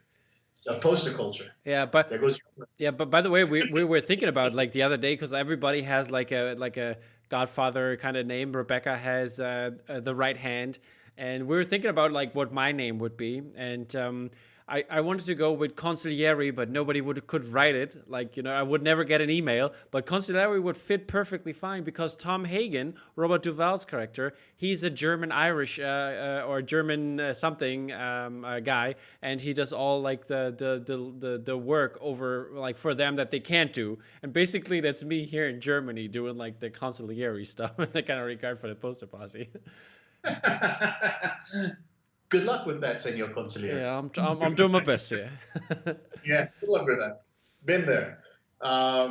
So I don't know. Where do we go from there? I think after Trauma, I ended up working with shooting gallery, Gun for Hire. Yeah. I took my creative director George, and we went to go open up a new division within Harvey Weinstein's independent label, movie label. Yeah. Short-lived. He sold that portion of the company to some Canadian shareholders. So within a year's time, me and my staff of 25 people were let go. So that was interesting. From there, I ended up doing marketing and promotions. I was also the creative director for a magazine for Toys R Us. Okay. Called Arsenal. It was a lifestyle digital magazine, which was free at purchase at all Toys R Us stores. I was basically creative director and design director and marketing director for a majority of that a lot. Yeah. And it helped me land a job that I didn't expect. What happened was that one day when you're on press, when you're dealing with magazines and you're on press, you're like, oh man, you're trying to get as many ads in the magazine. Ads are what help pay for the magazine and the production. Yeah, of course. So one of the ad sale marketing guys is like, hey, listen, I got a last minute ad coming in from Pepsi. And I was like, oh, all right, that's cool. That's awesome. I hope that you're charging him for late fee and this, that, the other thing, trying to squeeze as much as you can from, that person or that brand. So finally they're like, you'll get the files from Tracy Locke. Now, Tracy Locke is one of the biggest advertising agencies under the umbrella, and they do a majority of the promotional below the line and above the line work for PepsiCo, right? Lay's potato chips, all of that stuff. Yeah. So I'm like, all right, cool. What are we getting? Oh, you're getting Mountain Dew. I'm like, all right, cool. I need it here by this time. Day goes by. I'm already coming back from lunch. File's not here. Yeah. Right. So I'm pulling the people that are responsible for getting me the file, and they're not picking up. Whatever. So I go to my marketing CMO, and I go, hey, we need to do something here. And he's like, what do you think we can do? And I was like, let's turn a negative into a positive, man. I was like, give me a chance to write up a brief, do an illustration, and sell it to Pepsi directly. Can you coordinate a meeting with Pepsi within the next 2.5 hours? And he was like, 2.5 hours? Orlando, are you serious? I was like, give me 2.5 hours. I will have rationale. I'll have a brief. I'll have a reason to believe, and we'll sell it to them, and I'll have a visual ready, all done in 2.5 hours. And he was like, how much do we want to sell it? I was like, let's sell it not only for the price of the ad, but let's sell it so that it's an entry gateway for us to be considered as an alternative agency for. Yeah. So I was trying to go after the bigger chunk of the business, which is let's do some work for Pepsi now. Yeah. So I did it. I did it in 2.5 hours, and I came up with the idea that before you go out and save humanity, video games, right? It was a bottle of Mountain Dew surrounded by all these different characters that represented all the different genres of the gaming world at the time. So you had a zombie lurking over his shoulder. You had this robot with these like crazy cybernetic arms clipping almost the neck of the bottle. You had these baseball, hockey, football players at the bottom. You had this one dude in this mafioso pinstripe suit putting on his glove with like red carnation for the mafia games. Yeah. You had this witch/orc on the side for kind of the fantasy role-playing games. So it said, before you go out and before you go and save humanity, do the Dew. Yeah. And, I wrote it all up, presented it, and Pepsi said, yep, that's awesome. That beats whatever the hell we were going to give you. So I was like, yeah, cool. So the next day I get a call from the ECD, Executive Creative Director, and the Executive Marketing Director over at Tracy Lodge, Yeah. Connecticut. And like, that was pretty low that you did that. And I was like, no, I had to make ends meet, and because you guys couldn't partake, deliver, it opened the door for us to have to deliver for the sake of the client and the sake of my magazine. But they're like, we're really impressed, and we want to invite you up to Connecticut to look at our studio and to see whether you might be interested in joining the team. And I was like, I'm a creative director right now for this magazine. I was like, oh, what? So long story short, I end up taking the job. All right. And it was starting a new illustrator division for studio services. A lot of agencies in the ad world, they're all under one roof, but they're all segregated within each other. They're kind of siloed out. So you have, your creative department, your marketing department. Yeah. Then you have your studio services that allows to repurpose a lot of the concepts that are approved. Yeah.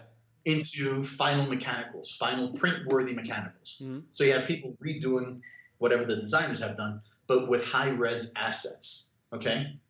So I was going to go into that department as a side venture to be part of the Illustrator bullpen. Mm-hmm. And, I kind of addressed it just like you would in the real world. I was like, you know what? I want to use your art buyers. There are art buyers there that basically creative directors would go to and say, listen, I need to find an illustrator. I need to hire Shepard Fairey, or at least artists that look like Shepard Fairey. Mm. And the art buyers would come back with quotes and portfolios. And I said, you know what? I want these in-house art buyers to act as my representatives, to go to all of the internal meetings that the Pepsi team or Pepsi creative team would have that I couldn't go physically to be a part of. Yeah. So they would represent. And they would come back and say, okay, here's the brief. This is what they're looking for. And then we'd come up with a quote as a third line of quotes. So the first two quotes would be, outsourced, and then this would be insourced. All for the sake of trying to save the company money. Yeah. And I did that for, about 3-4 years. Yeah. And then finally, I did one project in particular that opened up my eyes where, we talk about work for hire, we talk about certain statutes of legalities and copyright. Everybody's always talking about copyright.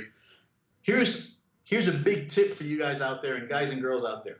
When you work for an agency, I know that we're all very, very much about wanting to make our own mark and having people talk about us in the hallways because of the great job that we did, or that we saved the account, or we worked the last minute. But the thing is that when you're that much of a creative person, you gotta be respectful for the role that you're getting paid to be part of that agency. Sure, some of us go, oh, I also know how to draw other than doing design work. Let me do that illustration. The thing with that is that when you do this type of work and you come up with characters, say for a soda bottle or a soda pop property or pasta or whatever it might be, but you develop those characters while you're sitting in that desk under that agency's roof, you no longer own any type of copyright to those characters and that artwork. Yeah. The agency does. You might be able to promote it later on your portfolio and say, hey, I'm the guy who drew this, or I'm the girl who drew that. But the thing is that you respectfully and legal-wise, won't be able to stand up and say authentically that I created it and benefit from it. So, I grew from that experience while there, and I said, you know what? I think I've seen this much of this portion of my story unfold. I lived it, I experienced it. All right, let's go somewhere else. I want to basically learn more about branding, strategy, everything that makes a brand be respectful in terms that it's necessary. Yeah. What is it about brands that makes you, the consumer, have to go, oh my God, I got to go to the store and go buy this. I got to go spend my hard-earned money to go buy this, whether it's, paper towels, Pampers, shoelaces, whatever. Mm-hmm. I want to learn more about building brand muscle. So I left that and I went to the competitor down the road, and they basically were the agency for Diageo. Mm-hmm. Diageo is a liquor, spirits, formulated malt beverage Yeah. manufacturer. I'm gonna put that. I'm They gonna pull that up by the way, so you No know. problem. They do liquor brands that we're all pretty much familiar with, and beers. From at the time, they were doing Jose Cuervo. They still do Smirnoff. They still do Crown Royal, Canadian whiskey. Mm-hmm. They still do Guinness beer. They do Smittix. They do Red Stripe beer. They do um, what is it? Oh man, there's so many that they keep on going. They have such. Yeah. They do Valentine's. They do such. They have such a enormous. They do Ciroc. There you go. Um, I mean, what else? I mean, what else? most of them I don't even know because I don't drink alcohol, so I have no clue. Rumplemintz. I just heard the like the things before, but Yeah. So what intrigued me most about this agency is that they did everything opposite from the other agency. When you go for a piece of business, you know, what most agencies tend to do is that they'll burn out their creative concepting staff. They'll burn them out mm-hmm. just for this pitch. Yeah. They know that they have 10 other things on their dry erase board of what they need to do, but when it's pitch time, they're like, push that all aside. We need your brain on this. Do it. Let's get all the graphics out. Let's get that. And, you know, it kind of interrupts the streamline of what's already been going on for the approved artwork and approved campaigns. You know, the money's already coming in on those guys. But remember, we're not computers. We're not, you know, we might consider ourselves workhorses, but the thing is that, you know, we have lives, we have health. And what I appreciate about this agency was that they didn't go that route. They would go the white paper route. Mm-hmm. And they would present everything pitch-wise in a presentation with very little to no visual graphics. It was all storytelling Mm-hmm. and rationale and viewpoints and data, so that the client was forced to really pay attention, and from whatever 3-4 different concepts, they would have to pick the best story narrative that represented the brand personality. Yeah. Once you get that approved, then you're like, okay, cool. The next round we'll start bringing in visuals to help support this direction that we're going in. Doesn't have to be the end all be all campaign. It's just now we're beginning to understand that we're investing wisely instead of just burning people out and treating them like they're just, you know, manufactured cows. Mm-hmm. So I really appreciated that. So I took a step back when I went there. I jumped on and I was a senior creative director, Mm-hmm. right? Senior art director. And, you know, people are like, man, you should be at a higher level. And I'm like, yeah, whatever, man. You know, I got to take my knocks and hopefully in 6 months, maybe they'll promote me. Yeah. And that's exactly what happened. You know, everybody appreciated my level of design, my level of thinking, my imagination, Mm-hmm. but I was practicing my writing and my strategy to try to, you know, steer brands. Yeah. And it worked. You know, from that point on, you know, the agency turned a new leaf. They went from being marketing driven to being creative, design driven. I was the promoted to one of the top levels for a design director. Mm-hmm. I had over 16 different art directors below me. I was helping run and delegate over 7 to 8 different brands a day. And I never hardly saw my house. Yeah. never went back to live. How you know? how And was that- it? How was that in a time when you had to like overview all those projects? Is there still time to do your own art in that regard? You know, it was really, really tough because people had an understanding, and you know, since it's a very small world, other people from the previous agency would come work here, and they're like, "Oh my God, you guys got Orlando, man! Jesus, man, that's great. He's a great illustrator." And they're like, "Illustrator? Orlando doesn't illustrate here."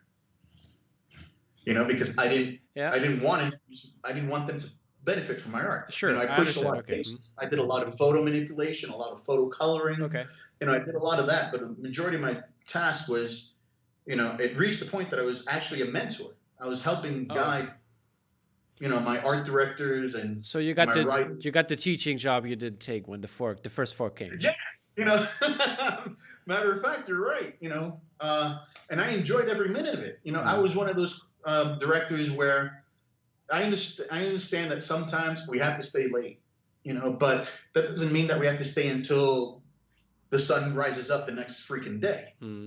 I always believe that if there's somebody within your team that just is struggling and they're making mistakes while it's already 8:30 at night, that it's like, fresh eyes, do the best work. Shut down, let's go. We'll try it again tomorrow. I never wanted to drive my team to the point of being reckless. Yeah. Never. I was more supportive. It's like, you know what? I'm gonna be the last man standing with you guys, even if it's just 3 people in the studio left. I'm still there. I'm accountable for you guys, and I'm accountable for my role as being a director. Right? And part of being a director means that you have to be a mentor. There's people out there that don't address to that. They don't understand that kind of benefit, that kind of wow factor that you're like, wow, people, are here to learn from you, from your mistakes, from your benefits, from your accolades. And I really enjoyed it until finally I just got to a point where I was becoming too much of a vocal robot. I'd go out to my friends' parties and events, and because I was living within the world of liquors and sales and spirits and beer, I would go there and I would either bartend or I'd be the robot going, oh man, you can't have this bottle here. This whiskey is horrible. You should have this whiskey here. And get it out of myself. And all my friends are like, dude, what's going on with you, man? It's like, leave that stuff at home. And I'm like, no, man, I lost my personality. Okay, yeah. And you were the company, basically. Yeah. I was their hype man. Yeah. I was the guy hyping them up. So I basically wanted to go independent, go back to my art. And through the midst of it, I was putting my portfolio together. So I was scanning things, this, that, the other thing. I was going through my sketchbook, and I had found a letter that I wrote to myself back in 96 when I took the trauma job. Yeah. All right. Where I wrote to myself that I said, listen, you're a hardcore artist. Don't lose your spirit, but understand that there's strategy to this. Understand that just like, I was reading, so many different philosophy books, and, really caught up on, the stories of, 36 Ronin, 38 Ronin, 36 Ronin. 47. And how 37 Ronin. 47. 47? There you go. The sequel's coming out soon. No, the sequel's going to come out. It's going to be half of that number. Yeah. But, Art of War, dry book, but it's philosophy there. Sun Tzu, he has something, yeah. Yeah, man, a lot of it dealt with patience. And I was writing this letter for myself in the future that I know that I would come across it, but I don't know when I would. And it was all about having the strength to go into a very foreign culture, like advertising. Yeah. Where back in the 80s, I understood that there was a big line between fine art and advertising. They never mixed together, because working for the man, working for the commercial meant that you're a sellout as an artist. And I didn't want to be that. So I was like, screw it. But I don't want to be a poor artist anyway either. So I was like, let me go into the opposing team's camp, so to say, from Art of War, and learn their culture, learn their language, learn how they do business, learn how they go to war, how they prepare for war. Yeah, be the Admiral Thrawn of this whole thing. Cue in the Imperial March now if you want. But anyway, but it was a long investment. It was a long investment. It was over 10 years of my time, almost 15 or whatever. And I learned a lot. I made my connections. I learned a lot about the clientese portion of the language and culture. I learned what it is to be on both sides of the fence as a hired illustrator and also as a creative director seeking a talent to represent the project. And, other than started to freaking cry like a little damn baby on the floor reading this notebook years later, it was all true. And it said, you would be a better artist and a better communicator if you go down this road. Do you still have the notebook, by the way? Yeah, I still do. I still do. Do you read it from time to time? What's up? Do you still read it from time to time? Like, No, I actually don't. I actually don't. I think I'm more romantically involved with the story and remembering okay. that at that point it actually, gave me kind of that second, that extra player, almost like in Scott Pilgrim, where he's got that ding, Yeah. that add player to the list. And he's like, okay, cool, I get a second shot at this, and I did. I took it. I took it. I ran with it. I ended up not realizing that throughout the years, within that community of agencies in this area between New York and upstate, where I had some street cred to my Photoshop and my thinking. And I started working for some of the competitive agencies because I wanted to know why they might have won this prestigious award that year and not see that I was working with. So it was always wanting to learn more, learn more, learn more. I would go to the competitor, I would learn more. I ended up working with Pernod Ricard for Absolute and Beef Eater and a bunch of all different brands. Yeah. Went to go work with Deutsche Bank. Deutsche Bank. I mean, there you go. No, not Deutsche Bank. Deutsche Sons and family, which do a lot of wine. Okay. A lot of upscale premium wine. So at the same time, I was pushing my vector art. And I was pushing it in a way where I was doing gallery shows, group shows in downtown Manhattan, over in Alphabet City. I was doing both worlds. I had the time now. Is that when you did the vector art? Is that already the time when you got back or like came back for the movie poster art in that regard, or like the pop culture? At that point, I wasn't even in the movie poster art business yet. Okay, but okay, what kind of art was it then back? Like what kind of? It was like urban surreal. Okay. It was like pop surreal was pretty big at the time.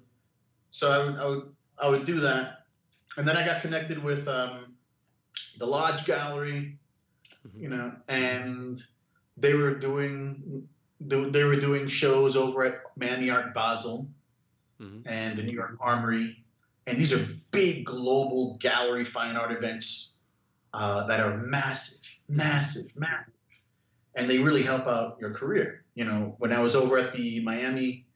When I was doing Miami Art Basel and I had my vector art on the wall, I was doing a bunch of surrealistic kind of pop graffiti vectors of Mexican art.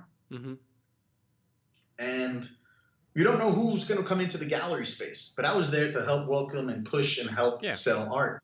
And this dude shows up with I don't know, a wife. I don't know what it might have been. Don't want to get the guy in trouble.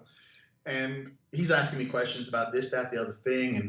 And, he's like, you know what? I want to commission you to do a commemorative bottle wrap for Jose Cuervo. Right? So I stood quiet. I didn't want to let him know that I used to be the design director for Jose Cuervo. Yeah. I was like, it's okay. I'm going to stay quiet. So finally, he's like, all right, cool. He commissions me. And I remember going on the phone and having my first few briefings. Yeah. With the production agency that does the bottle stuff, which is where I used to work. And I told him, I was like, listen, it's a group call, not a Skype, group call. I was like, introduce me at the very end. Don't introduce me up front. Introduce me when you've already given the brief and you already heard a few of their questions. And then you tell them, okay, now you're going to work with Orlando Arocena. Yeah, but he knew that you were... I had to let him in. Okay, perfect. That day I let him in and he was shocked. He was like, oh my God, so you know the brand. I was like, man, I helped steal the brand. So from a visual standpoint, not from a marketing standpoint. Yeah.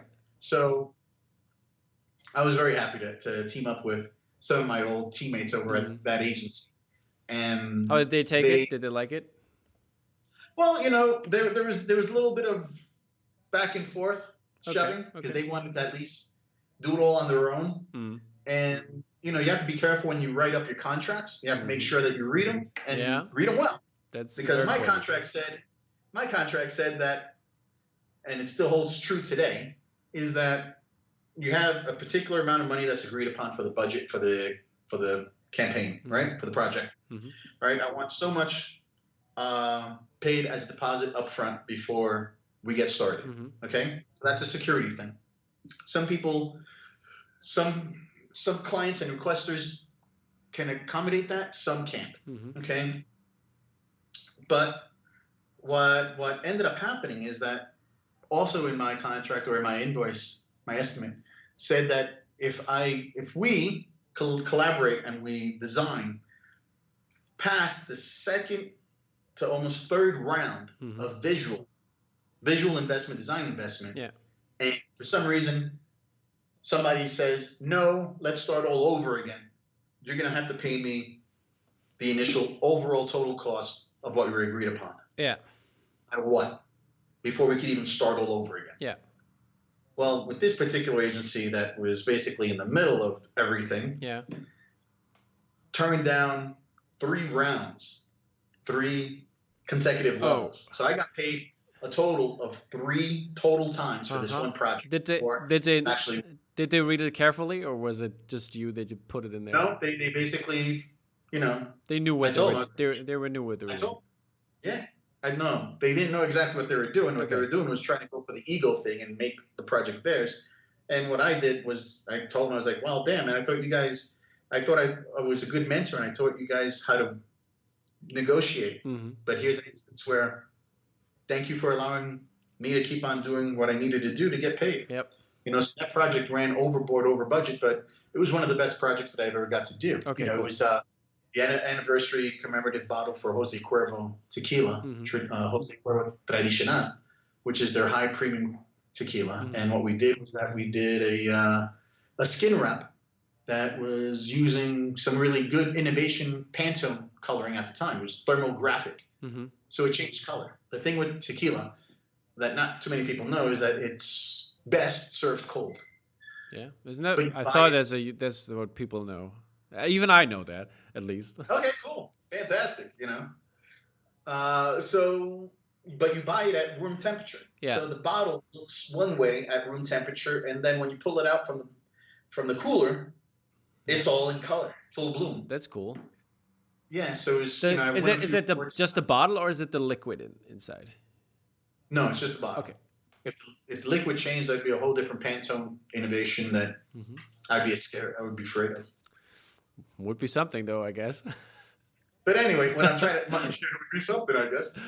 Both going in and coming out. But, there you go. So much color change everywhere. But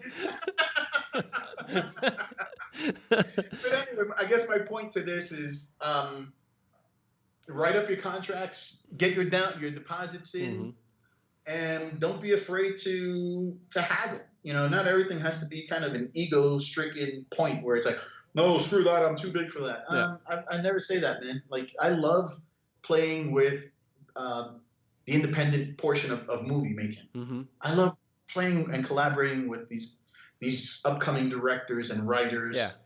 Who, they don't have a budget like a Sony or Warner Brothers or Marvel or Disney.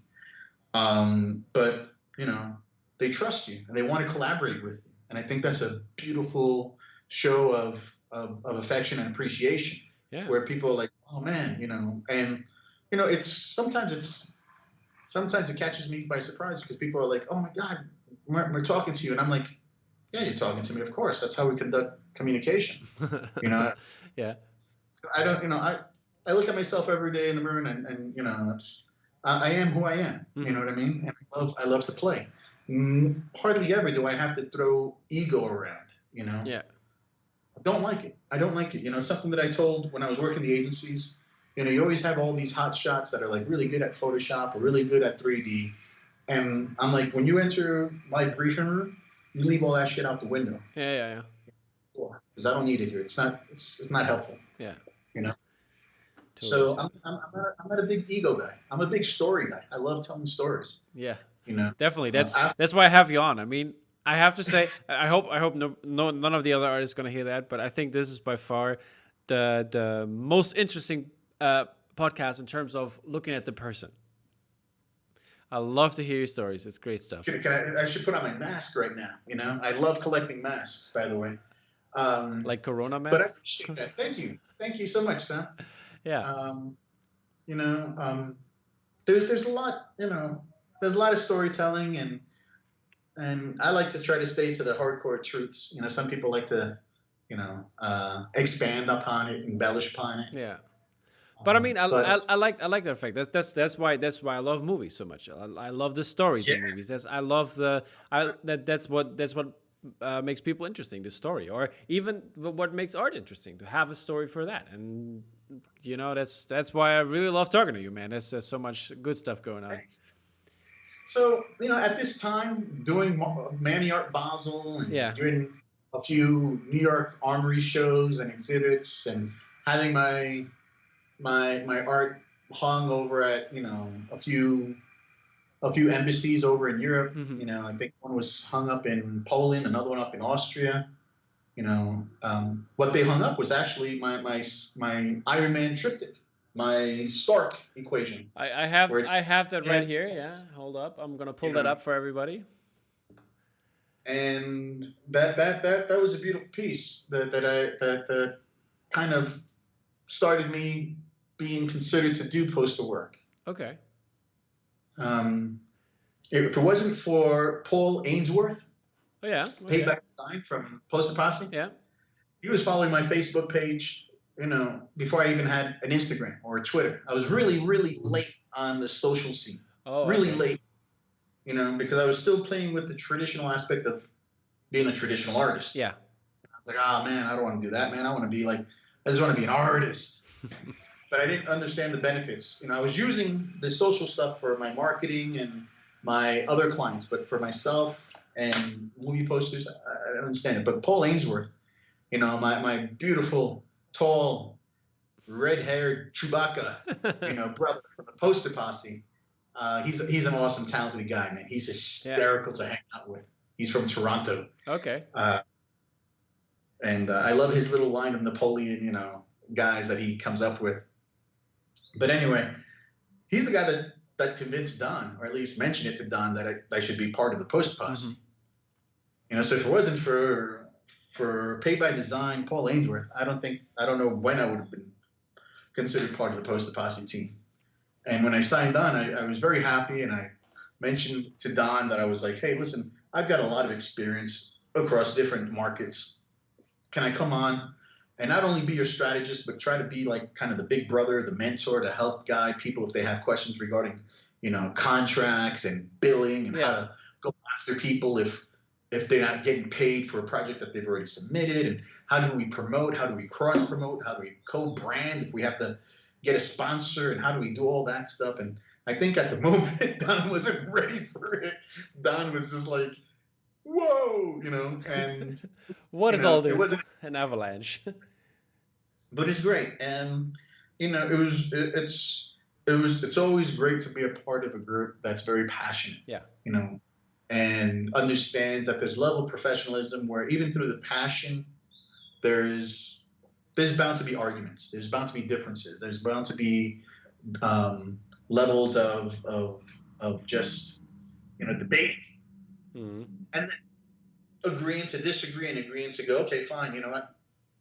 No problem. Let's move on. That was a great educational cornerstone, and we all became better from it.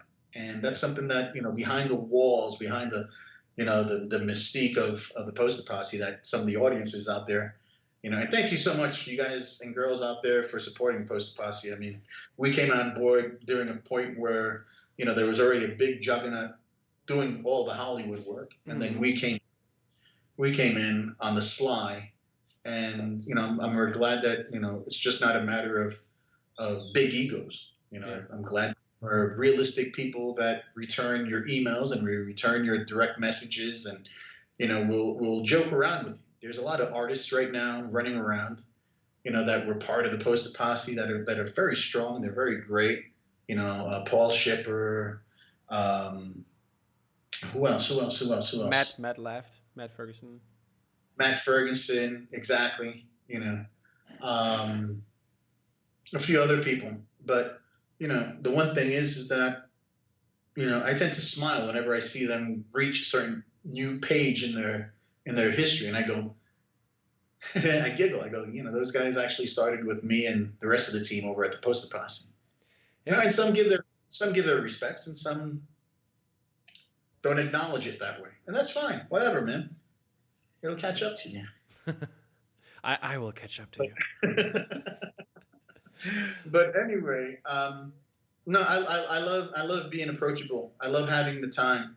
There was a point where I was answering emails and Behance messages every day, every day, and it was great. Up until a point where I guess someone figured out that on Behance, when you reach a certain level and you got a lot of followers and you're getting a lot of likes, that when you in turn go visit a page and give them kind of an approval or a like, it makes their post jump like 100,000. Okay, so it's like a knighthood basically for a post. Yeah, but the thing is that you have everybody bombarding you, going, "Hey, look at my stuff! Look at my stuff! Look at my stuff! Look at my stuff! Look at my stuff!" Got it. They want their stuff to jump above the ranks. And I remember talking to Adobe and Behance about this, and I was like, "Oh my God, it's too much, man."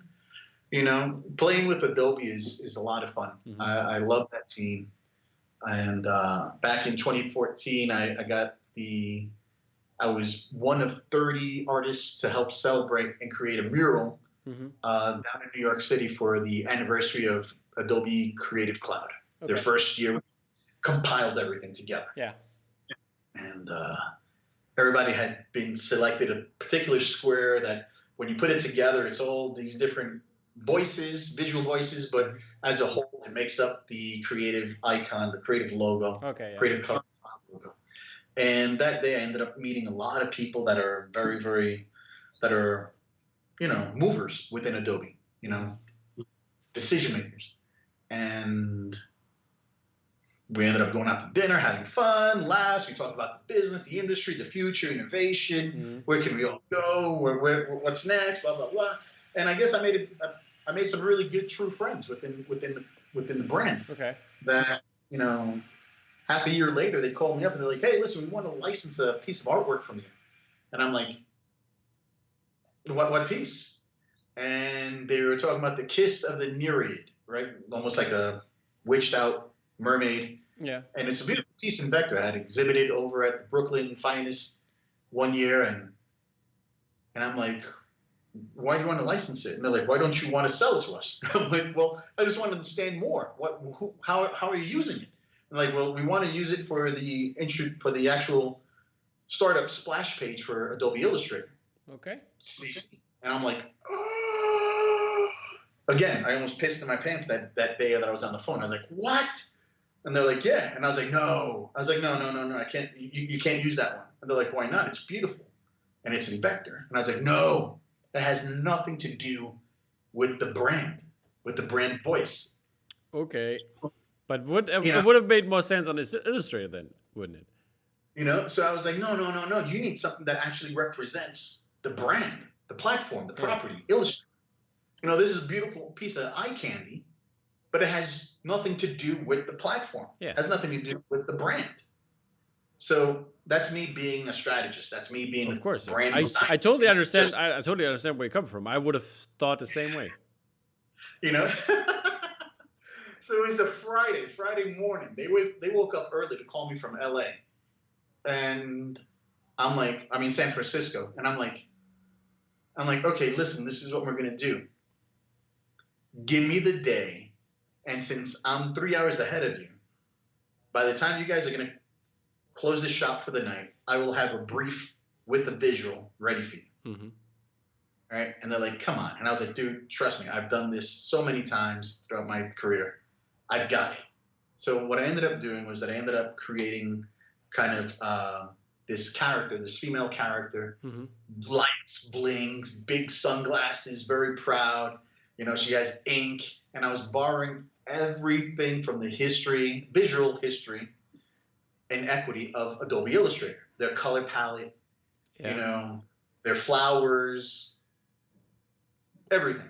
And I threw it into this video. Is it the one with the glasses, the black and white? That's the one? It's one with the glasses, and it's like yellow and ochres. And it has like the speech bubble and the question mark and all that in there? No.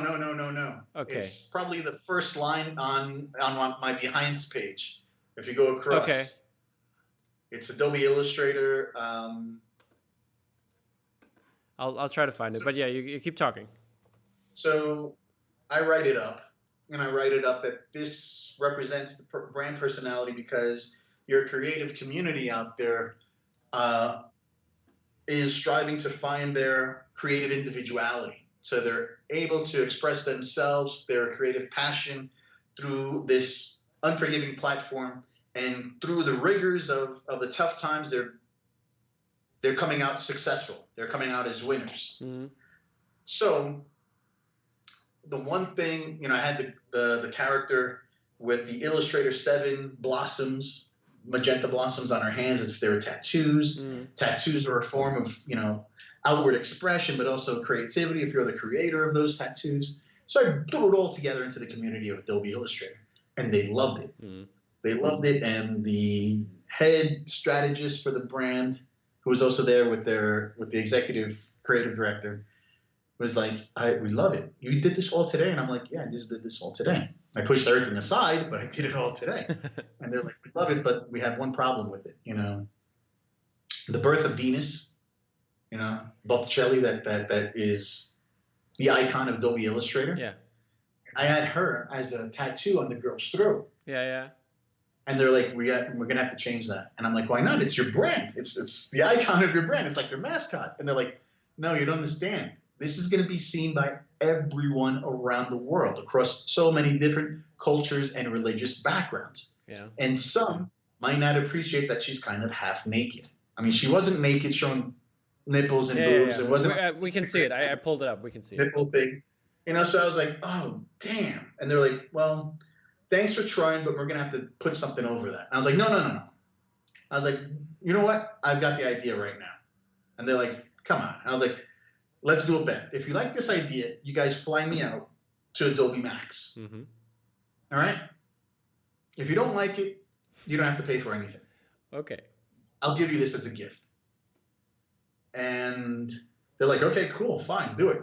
So I said, you know what? The reason why she's pointing to her neck is that she's paying reverence. And right now she's paying reverence to the main icon of Venus, this pristine representation of the devout beauty Mm-hmm. of it all. I was like, let's get rid of that. But let's still have the character pointing to her neck. And what she's pointing to is the path pen tool where you click and shapes. Yeah. That's the number one most important tool that you have to understand to maneuver around and appreciate Adobe Illustrator. Mm-hmm. So she's proud of that tool and having mastered it. So she's pointing to her throat.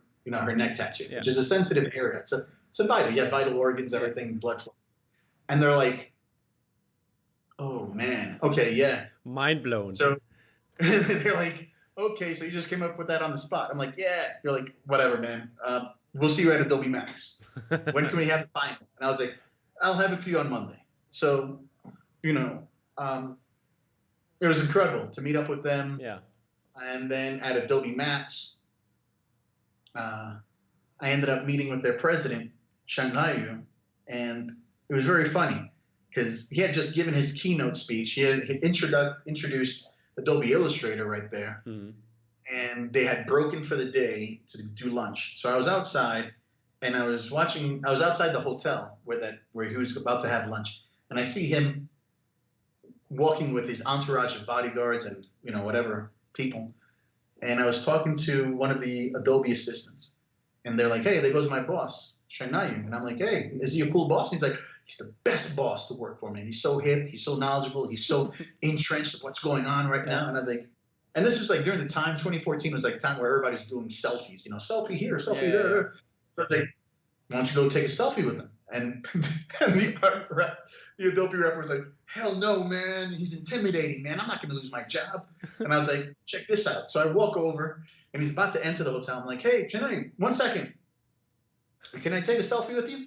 And he turns around, and I had custom printed the actual Adobe illustration on my shirt. Oh, okay.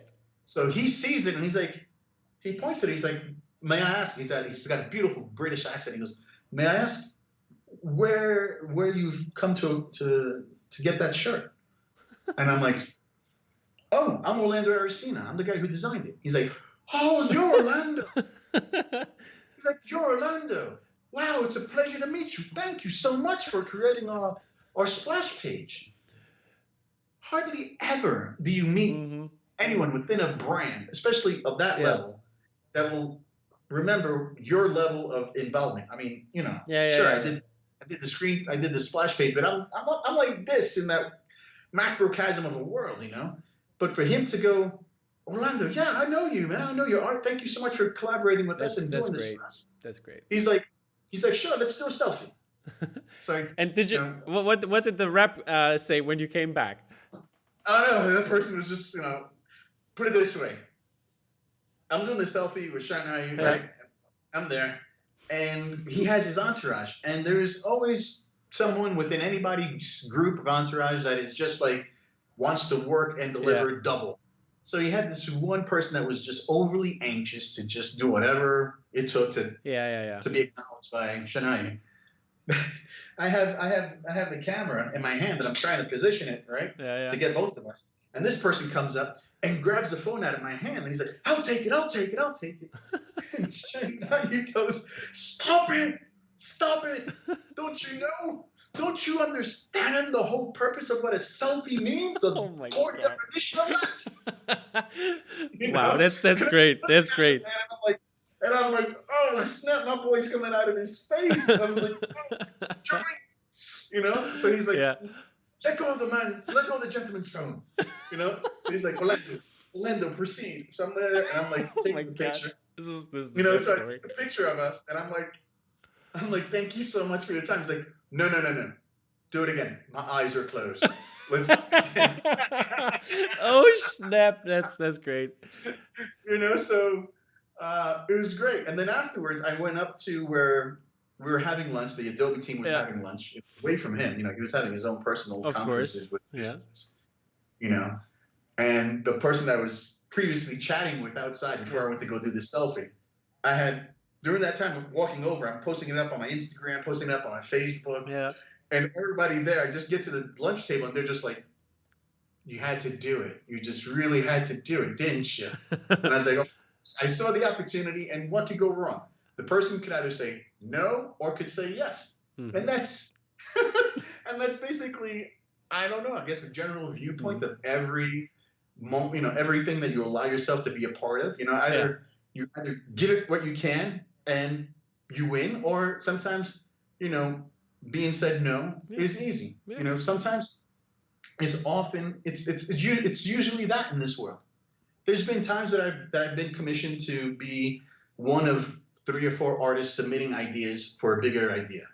Back in 2013, I think I was asked to be part of the U.S. Tennis Association and doing their main campaign. Yeah. And I was one of 3 illustrators out of the whole world. And I was like, wow, this is awesome. But I submitted my ideas. I had a concept, for the overall trophy. And then they came back and they're like, hey, there's 2 trophies, one for the male category, one for the female category. And I was like, oh, cool. I'll just bang them together and put them in the same composition. Boom, blah, blah, blah, blah. Mm-hmm. Long story short, I didn't get the project. Yeah, you win some, you lose some. Yeah, exactly. You win some, you lose some. But you know what's really cool about that? Is that if you win like a pro, the people that requested you, the association, the organization, remember you. Yeah. And they go, yeah, let's use them for something else. Yep. I know. Yeah, totally. Yeah, totally get what you're saying. So you gotta count your blessings, and you gotta play the game. Mm-hmm. You have to be in it to win it. The whole lottery thing. Mm-hmm. But oh man, there's been so many different instances. As far as working within the poster industry, the first official commission that I got to do for a limited print series was with Mr. Wood from the UK, who owns and runs Under the Floorboards. Okay. Right, and it was for a Doctor Who movie, which was Daleks. Yeah.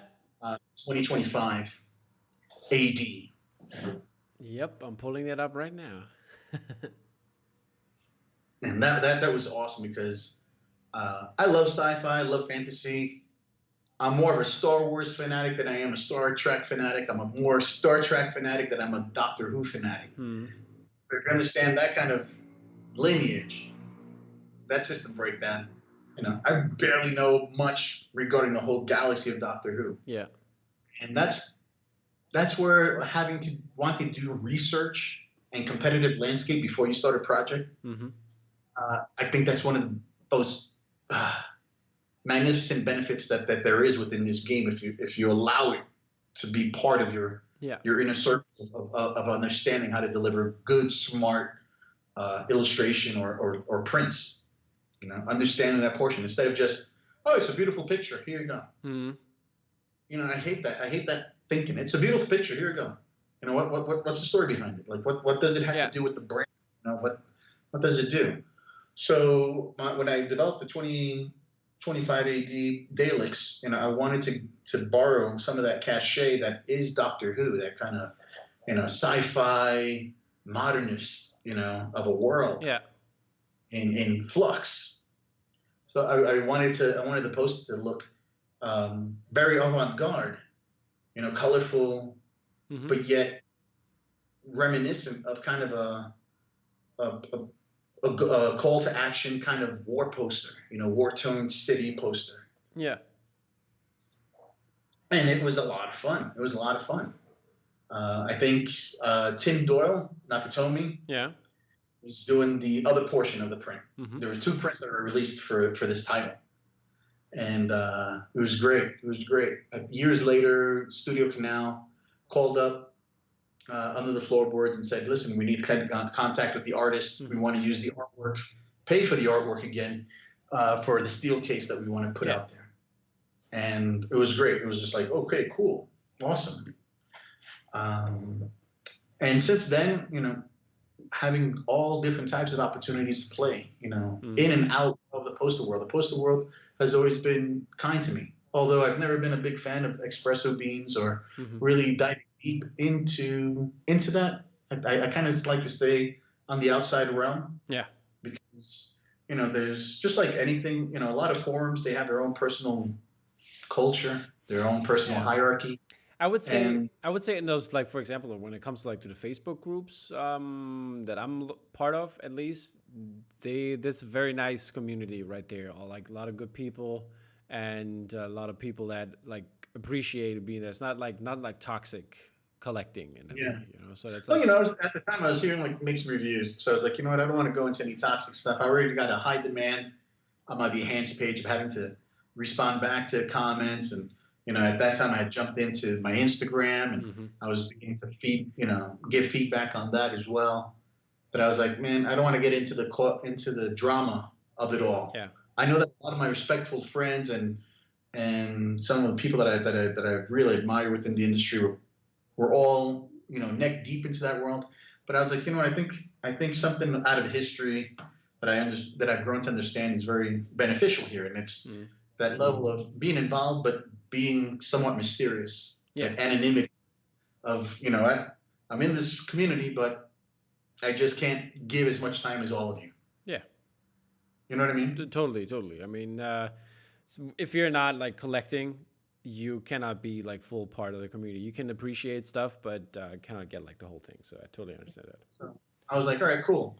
And then I guess it was just, I guess it ended up being a benefit that way, because whenever I did get the opportunity to chat with people that were asking for my advice, or, people that are just saying thank you, or wow, that was really cool, you did that.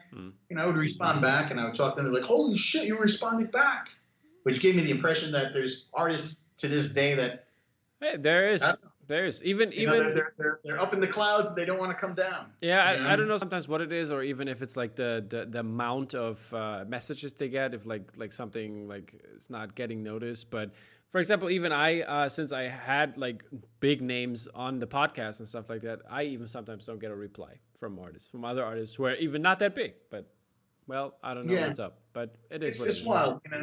It's wild. I mean, being part of the Poster Posse has helped my career, within this genre and in this gamut of collectibles and doing home entertainment. I mean, and then there's also portions where, some of the projects that I've been granted have come from people that I've known from different past lives, different past agencies. When I did 19 plus horror DVD faceplates for 20th Century Fox. You know, that was with Syndicate over on the West Coast. And it was wild. It was wild because at first the marketing director over at Fox, MGM, was like, we want to go with you. You got some street cred. You got some poster cred. You got this, blah, blah, blah. And you're definitely Mexican. We want somebody Mexican for this campaign. And I was like, cool, let's turn into Day of the Dead. Let me go into doing my word of mouth series, you know, where at that time I had done a few things like my T-Rex for Jurassic Park for Sci-Fi magazine, where, you know, the title of the movie is the teeth of the T-Rex coming at you. I was like, you know, I had done a few pieces in that same kind of nature for the Twilight Zone. So it was pretty cool to look at, you know, to have the title be kind of the word of mouth from the character. Yeah, so it's basically like the Eyes Without Face from Jason Atkinson, kind of like in a different style. Yeah. In opposite way. Yeah. I love Jason Atkinson's work, man. I really do. I even reached out to him when the campaign was released, because I did a Chucky, and they used it as the protective oversleeve of his illustration underneath. Oh, okay. So I was like, hey, man, didn't mean to step on you, but, you know, I'm a big admirer of your work, man. Keep on going, you know. But the cool thing was that I had to go back into helping drive the campaign, because the marketing director was like, man, I don't know. You know, these are monsters. We're using a traditional cultural way of design for Day of the Dead, you know, Dia de los Muertos, Katrina's. I don't know. We don't want to get backlash from the Latino community. Yeah. And I was like, no, man, you know, you got a Mexican artist praising his Mexican roots, his heritage in a creative way. And he's also a big fan of horror. I was like, it's a win-win. Yeah. It's a win-win. And, you know, it took a while. And then finally I got to do it. And when I was doing it, I was doing abroad. I was traveling to Colombia. Because at that portion, there was an agency down here that had plagiarized one of my illustrations. Okay. And used it for their annual celebration of Carnival, right? Which is their biggest yearly thing. So again, to make a long story short, instead of calling them out to my lawyer and this, that, the other thing, I said, let's work to turn a negative into a positive. This is the high point of your community.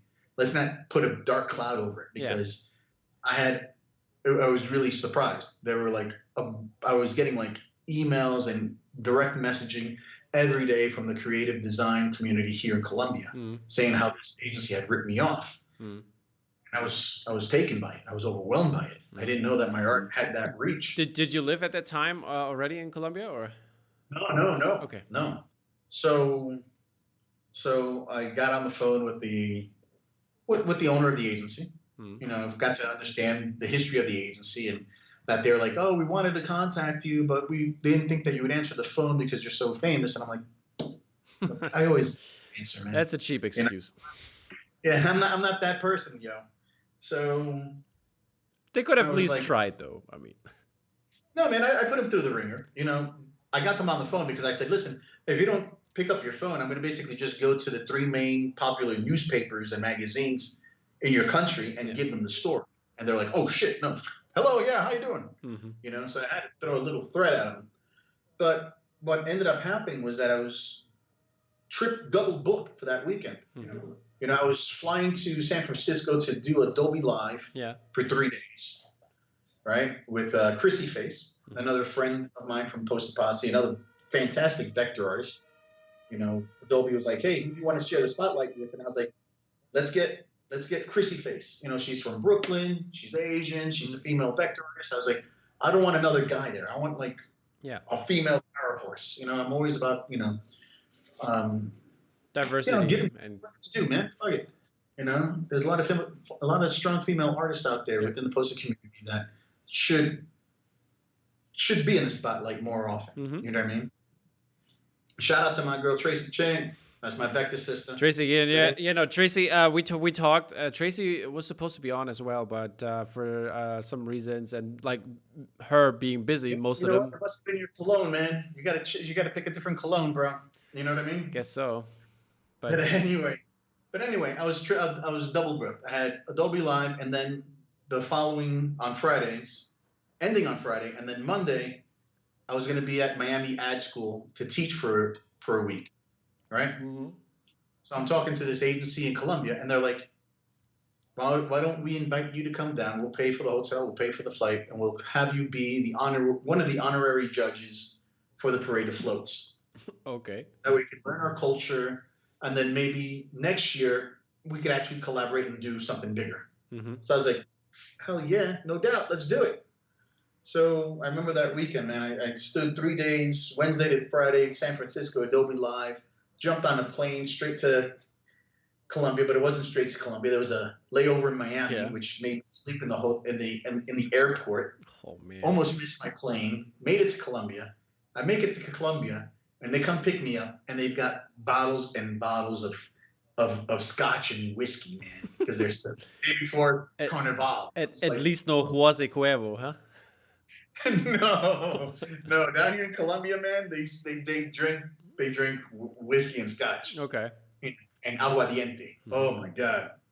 I remember making it to the office that night. They're having a big celebration. Yeah.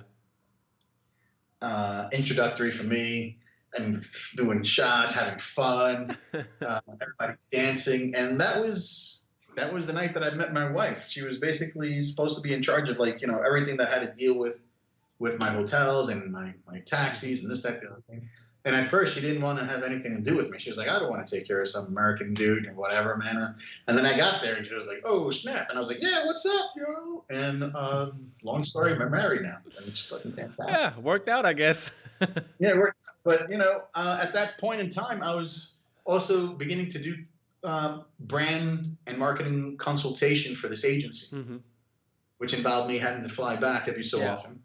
And I would stay here. And at that point, I was working on the 19 plus different MGM 20th Century Fox faceplates. Yeah. And I've always been known to work fast, but I've always been known to work no matter where the hell I'm at. Yeah. It's okay. So I did that, submitted it. They put it out in Walmart and they promoted it to the mountains. I mean, they had my name on case cards, hey, series by Orlando Arocena, Mexi Fund, blah, blah. And it was the first major time that I had a brand actually go to that extent to help promote me, to help promote the campaign. I've never seen it before. I've done shows, I've done gallery shows, I've done exhibitions, I've been the guy behind a certain ad campaign, but I've never had it so forward facing that my brother and my sister, and they would go out with their families and take pictures at wherever this thing was. And my mom was very happy to see my name there. And I was like, whoa, that at the end of the year, the agency, syndicate submitted it for the Clios. Yeah.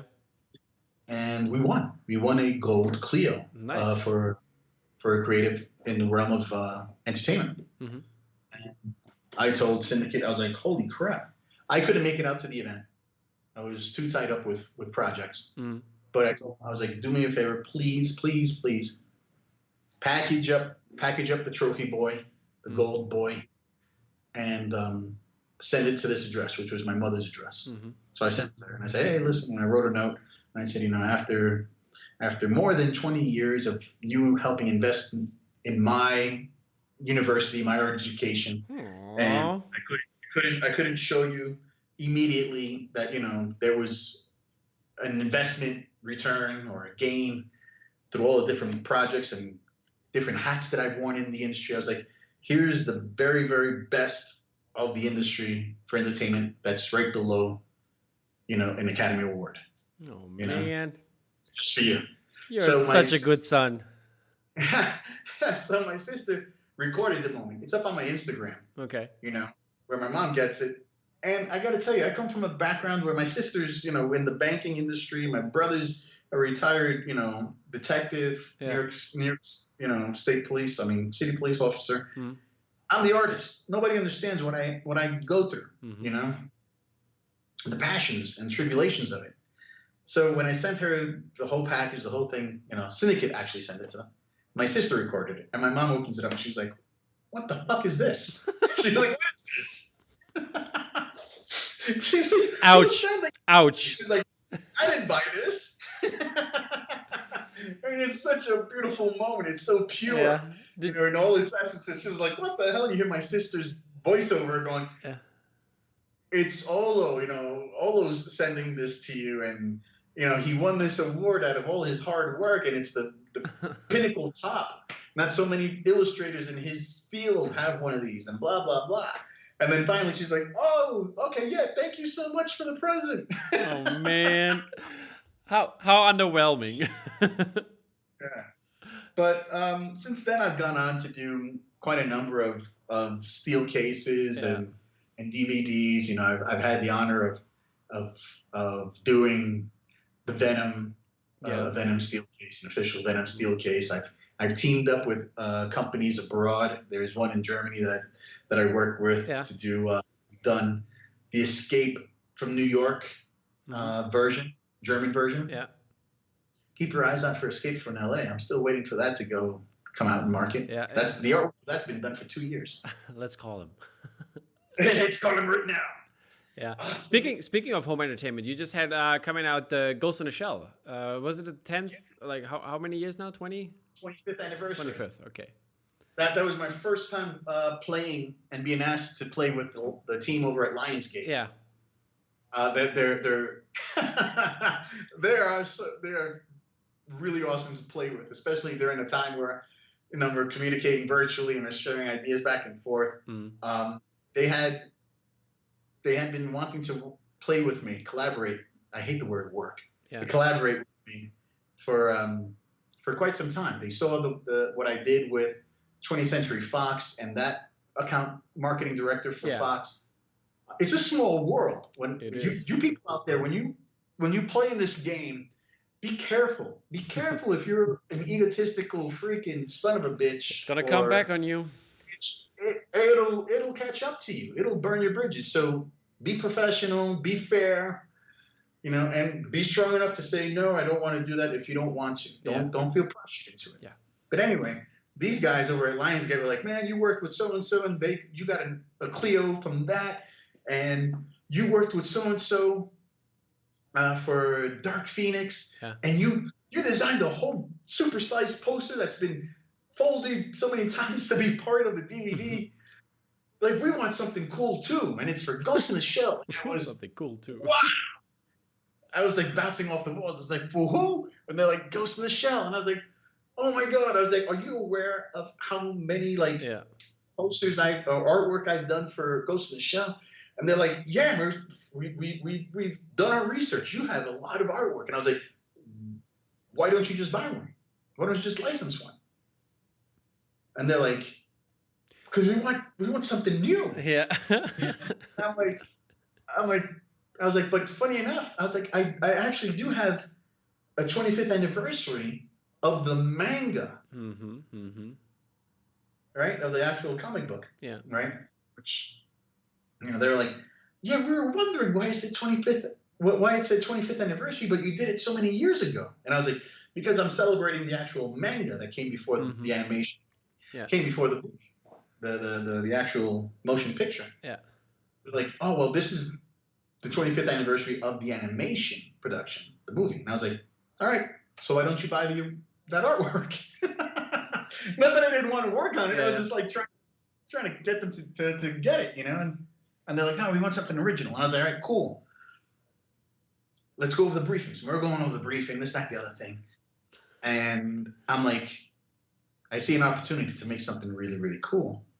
And I was like, "Hey, listen, man, that protective outer sleeve, what goes on there?" And they're like, "Sometimes the title, and on the back are the back credits, the synopsis, the movie times, legal logo."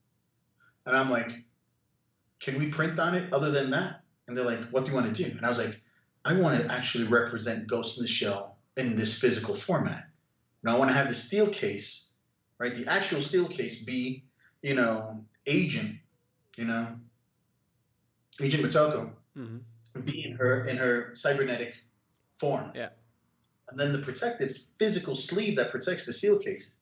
I want that to be kind of her organic form Yeah. with her hair, Mm-hmm. cityscape, and they're just like, oh snap, we never done that before, and I'm like, it's the perfect title to do it. And originally, what I wanted to do was do it not in full color. I wanted to do it so that it was almost like a ruby lith Yeah. on top of blue, so that everything that was underneath red wise would cancel out when you had the ruby lith, so that it would be so much of a wow factor, Mm-hmm.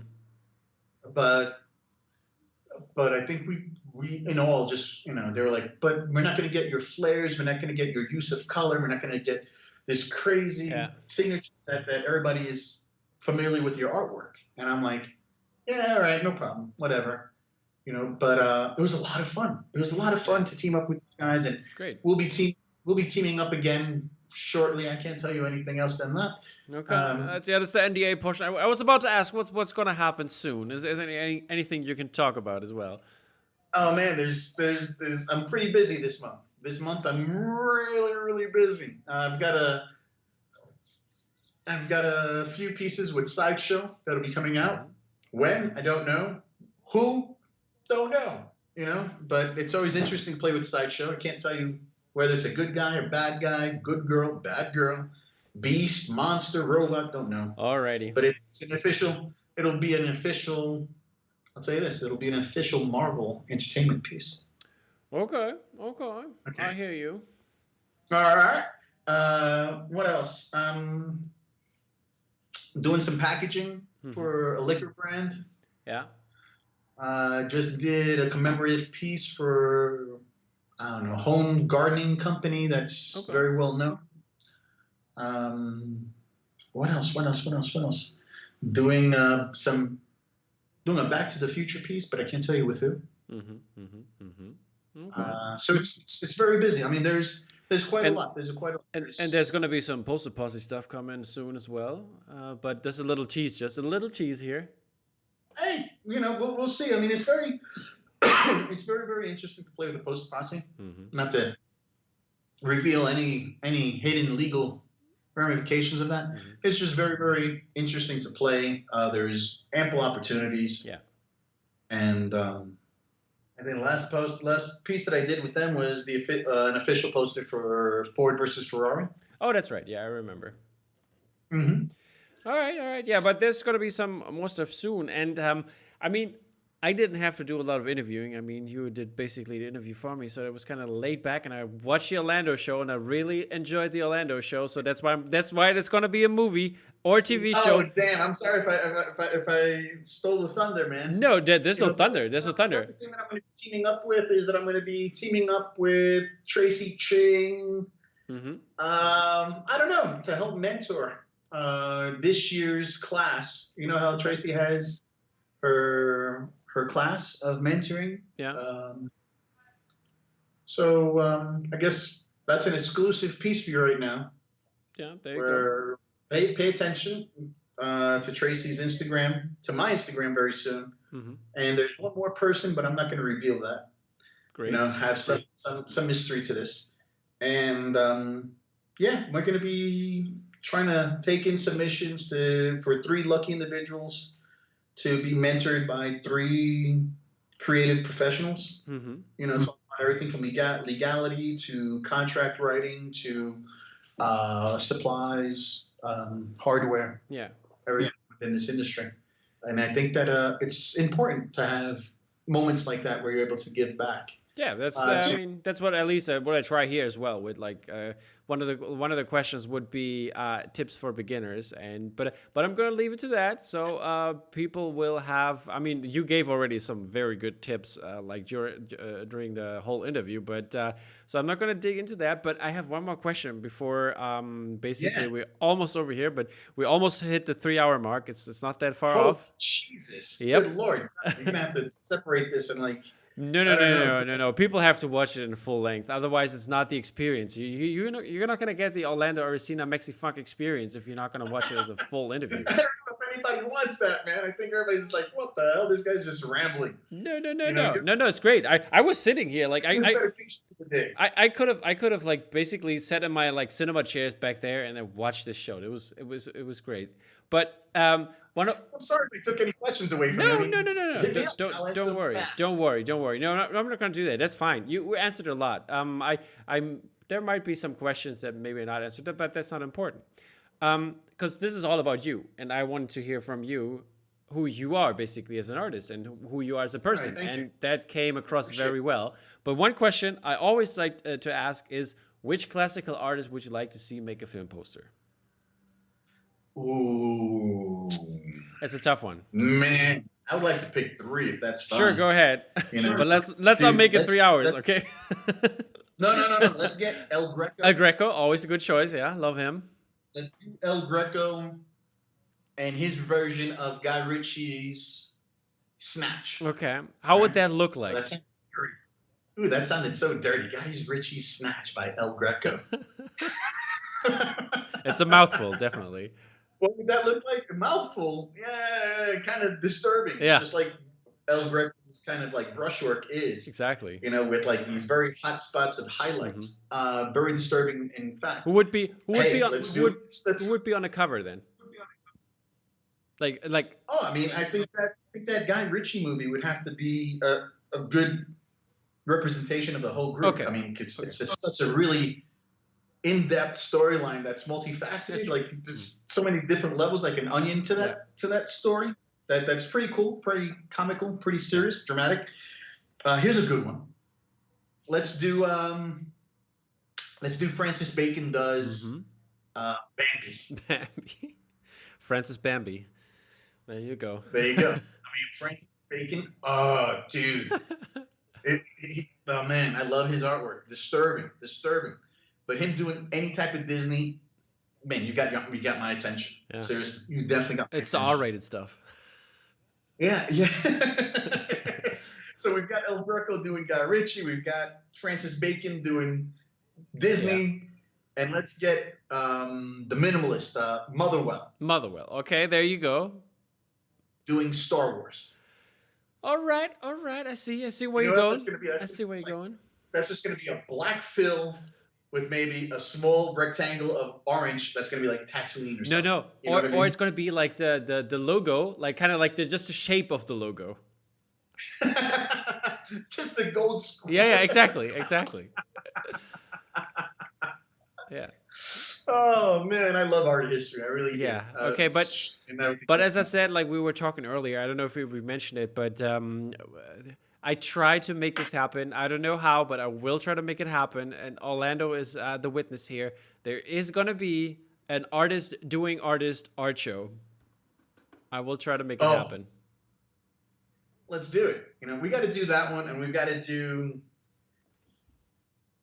out of the comfort zone, out of your comfort zone. Yeah. Picking an artist and saying, okay, well, if your main thing is Photoshop, then you got to do a piece that's not digital. Perfect. You know, or vice versa. Perfect. I think that would be a gallery show, because then potential of the artist, either the artist or the gallery selling limited edition prints, but also the potential of putting up for sale the actual physical original artwork. Exactly.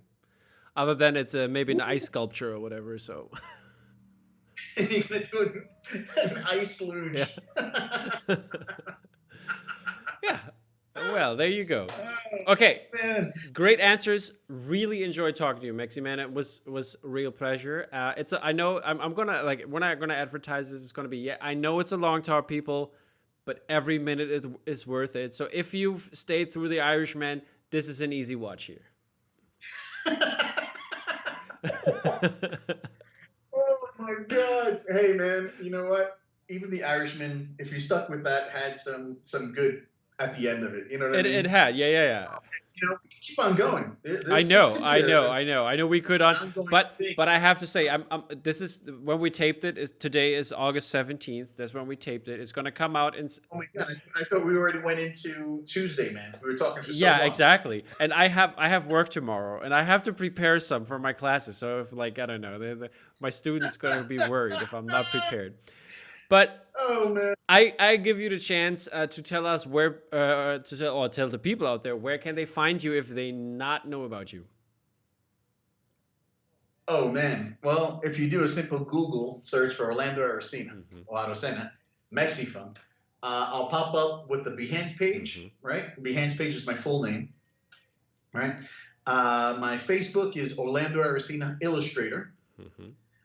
And Instagram is basically the best place that you could find me, which is Mexi. There you I'll go. post up everything from my vector freestyles, which are anything that I could do without tracing or having a concept in my head Mm-hmm. in under 45 minutes, whether it's an OG or whether it's a digital vector.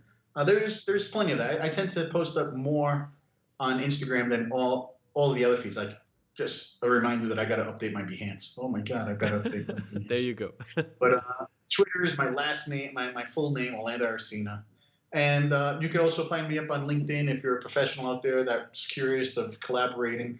I've definitely got my whole resume tightened up. Mm-hmm. That thing's really tight over on LinkedIn. There you go. So hunt me down, call me up, DM me. Yeah. I always respond. I'm always trying to get back. I'm always trying to have at least one, spontaneous conversation with one happy-go-lucky fan or Mm-hmm. student.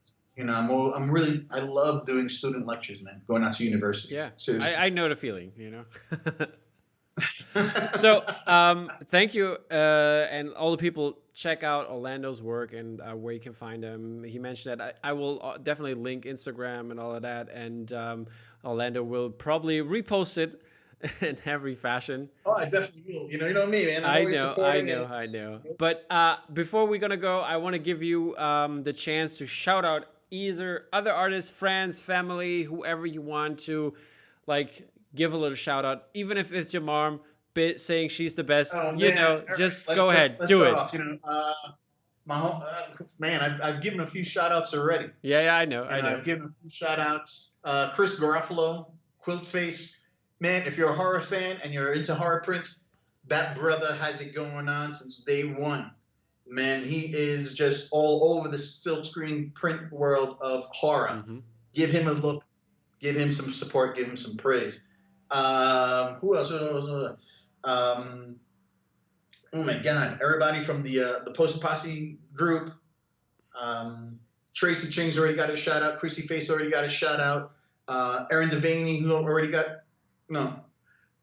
Oh, okay. Aaron from Post Posse. Mm-hmm. There you go. Who else? Paid Design, Andy Fairhurst. Yo, seriously, my boy, Dan Mumford. Every time I go out to Adobe Max, we always chill, have a pint, commiserate about the whole scene. My other vector brother, Rob Zilla, who I'm trying to get into the scene.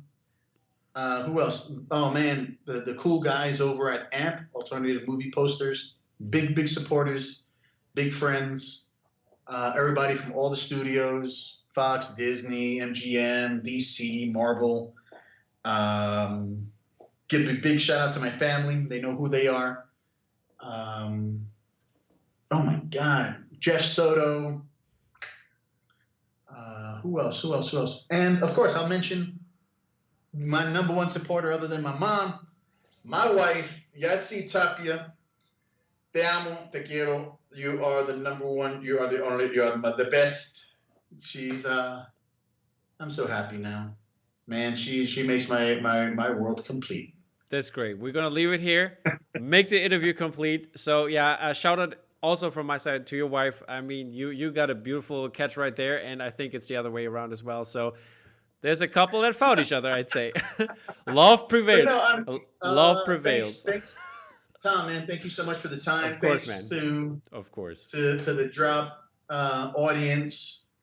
Man, it just goes on and on. Yeah, man. on and on. Seriously, there's so many people out there. I mean, James out there. James, who's always yeah, he's a good guy, man. Helping support everybody out there. Man, there's so many of us. Yeah. There's so many of us, and I. Yeah, stop by on Orlando's page. He's always supporting artists. He's doing that with the hashtag. So check that out. There you will find even more people that are definitely worthy of looking into. And also stop by on our page at Instagram at Dropbank Official. We also shout out the artists and look at the releases, the latest, and have interviews, great interviews like that. And yeah, thank you everybody for stopping by. Thank you, Orlando, for doing this. It was just an incredible talk. We're probably gonna talk afterwards for even an hour. Oh, we're gonna talk, and you probably record it, and it'll be like behind the scenes. Exactly. Yeah. So yeah. Well, we mentioned that in 2021 we'll be doing German Comic Con. Exactly. I have that already in the books, so don't worry about that. I'm seriously, I have it in the books. So, thank you again for stopping by. Thanks to all the listeners, viewers out there, and tune into our next episode. And don't forget to subscribe to this podcast and to our IG page on YouTube at Dropbank Official on Instagram. Leave us comments, shout us topics and questions for our next show. Okay, guys. Bye.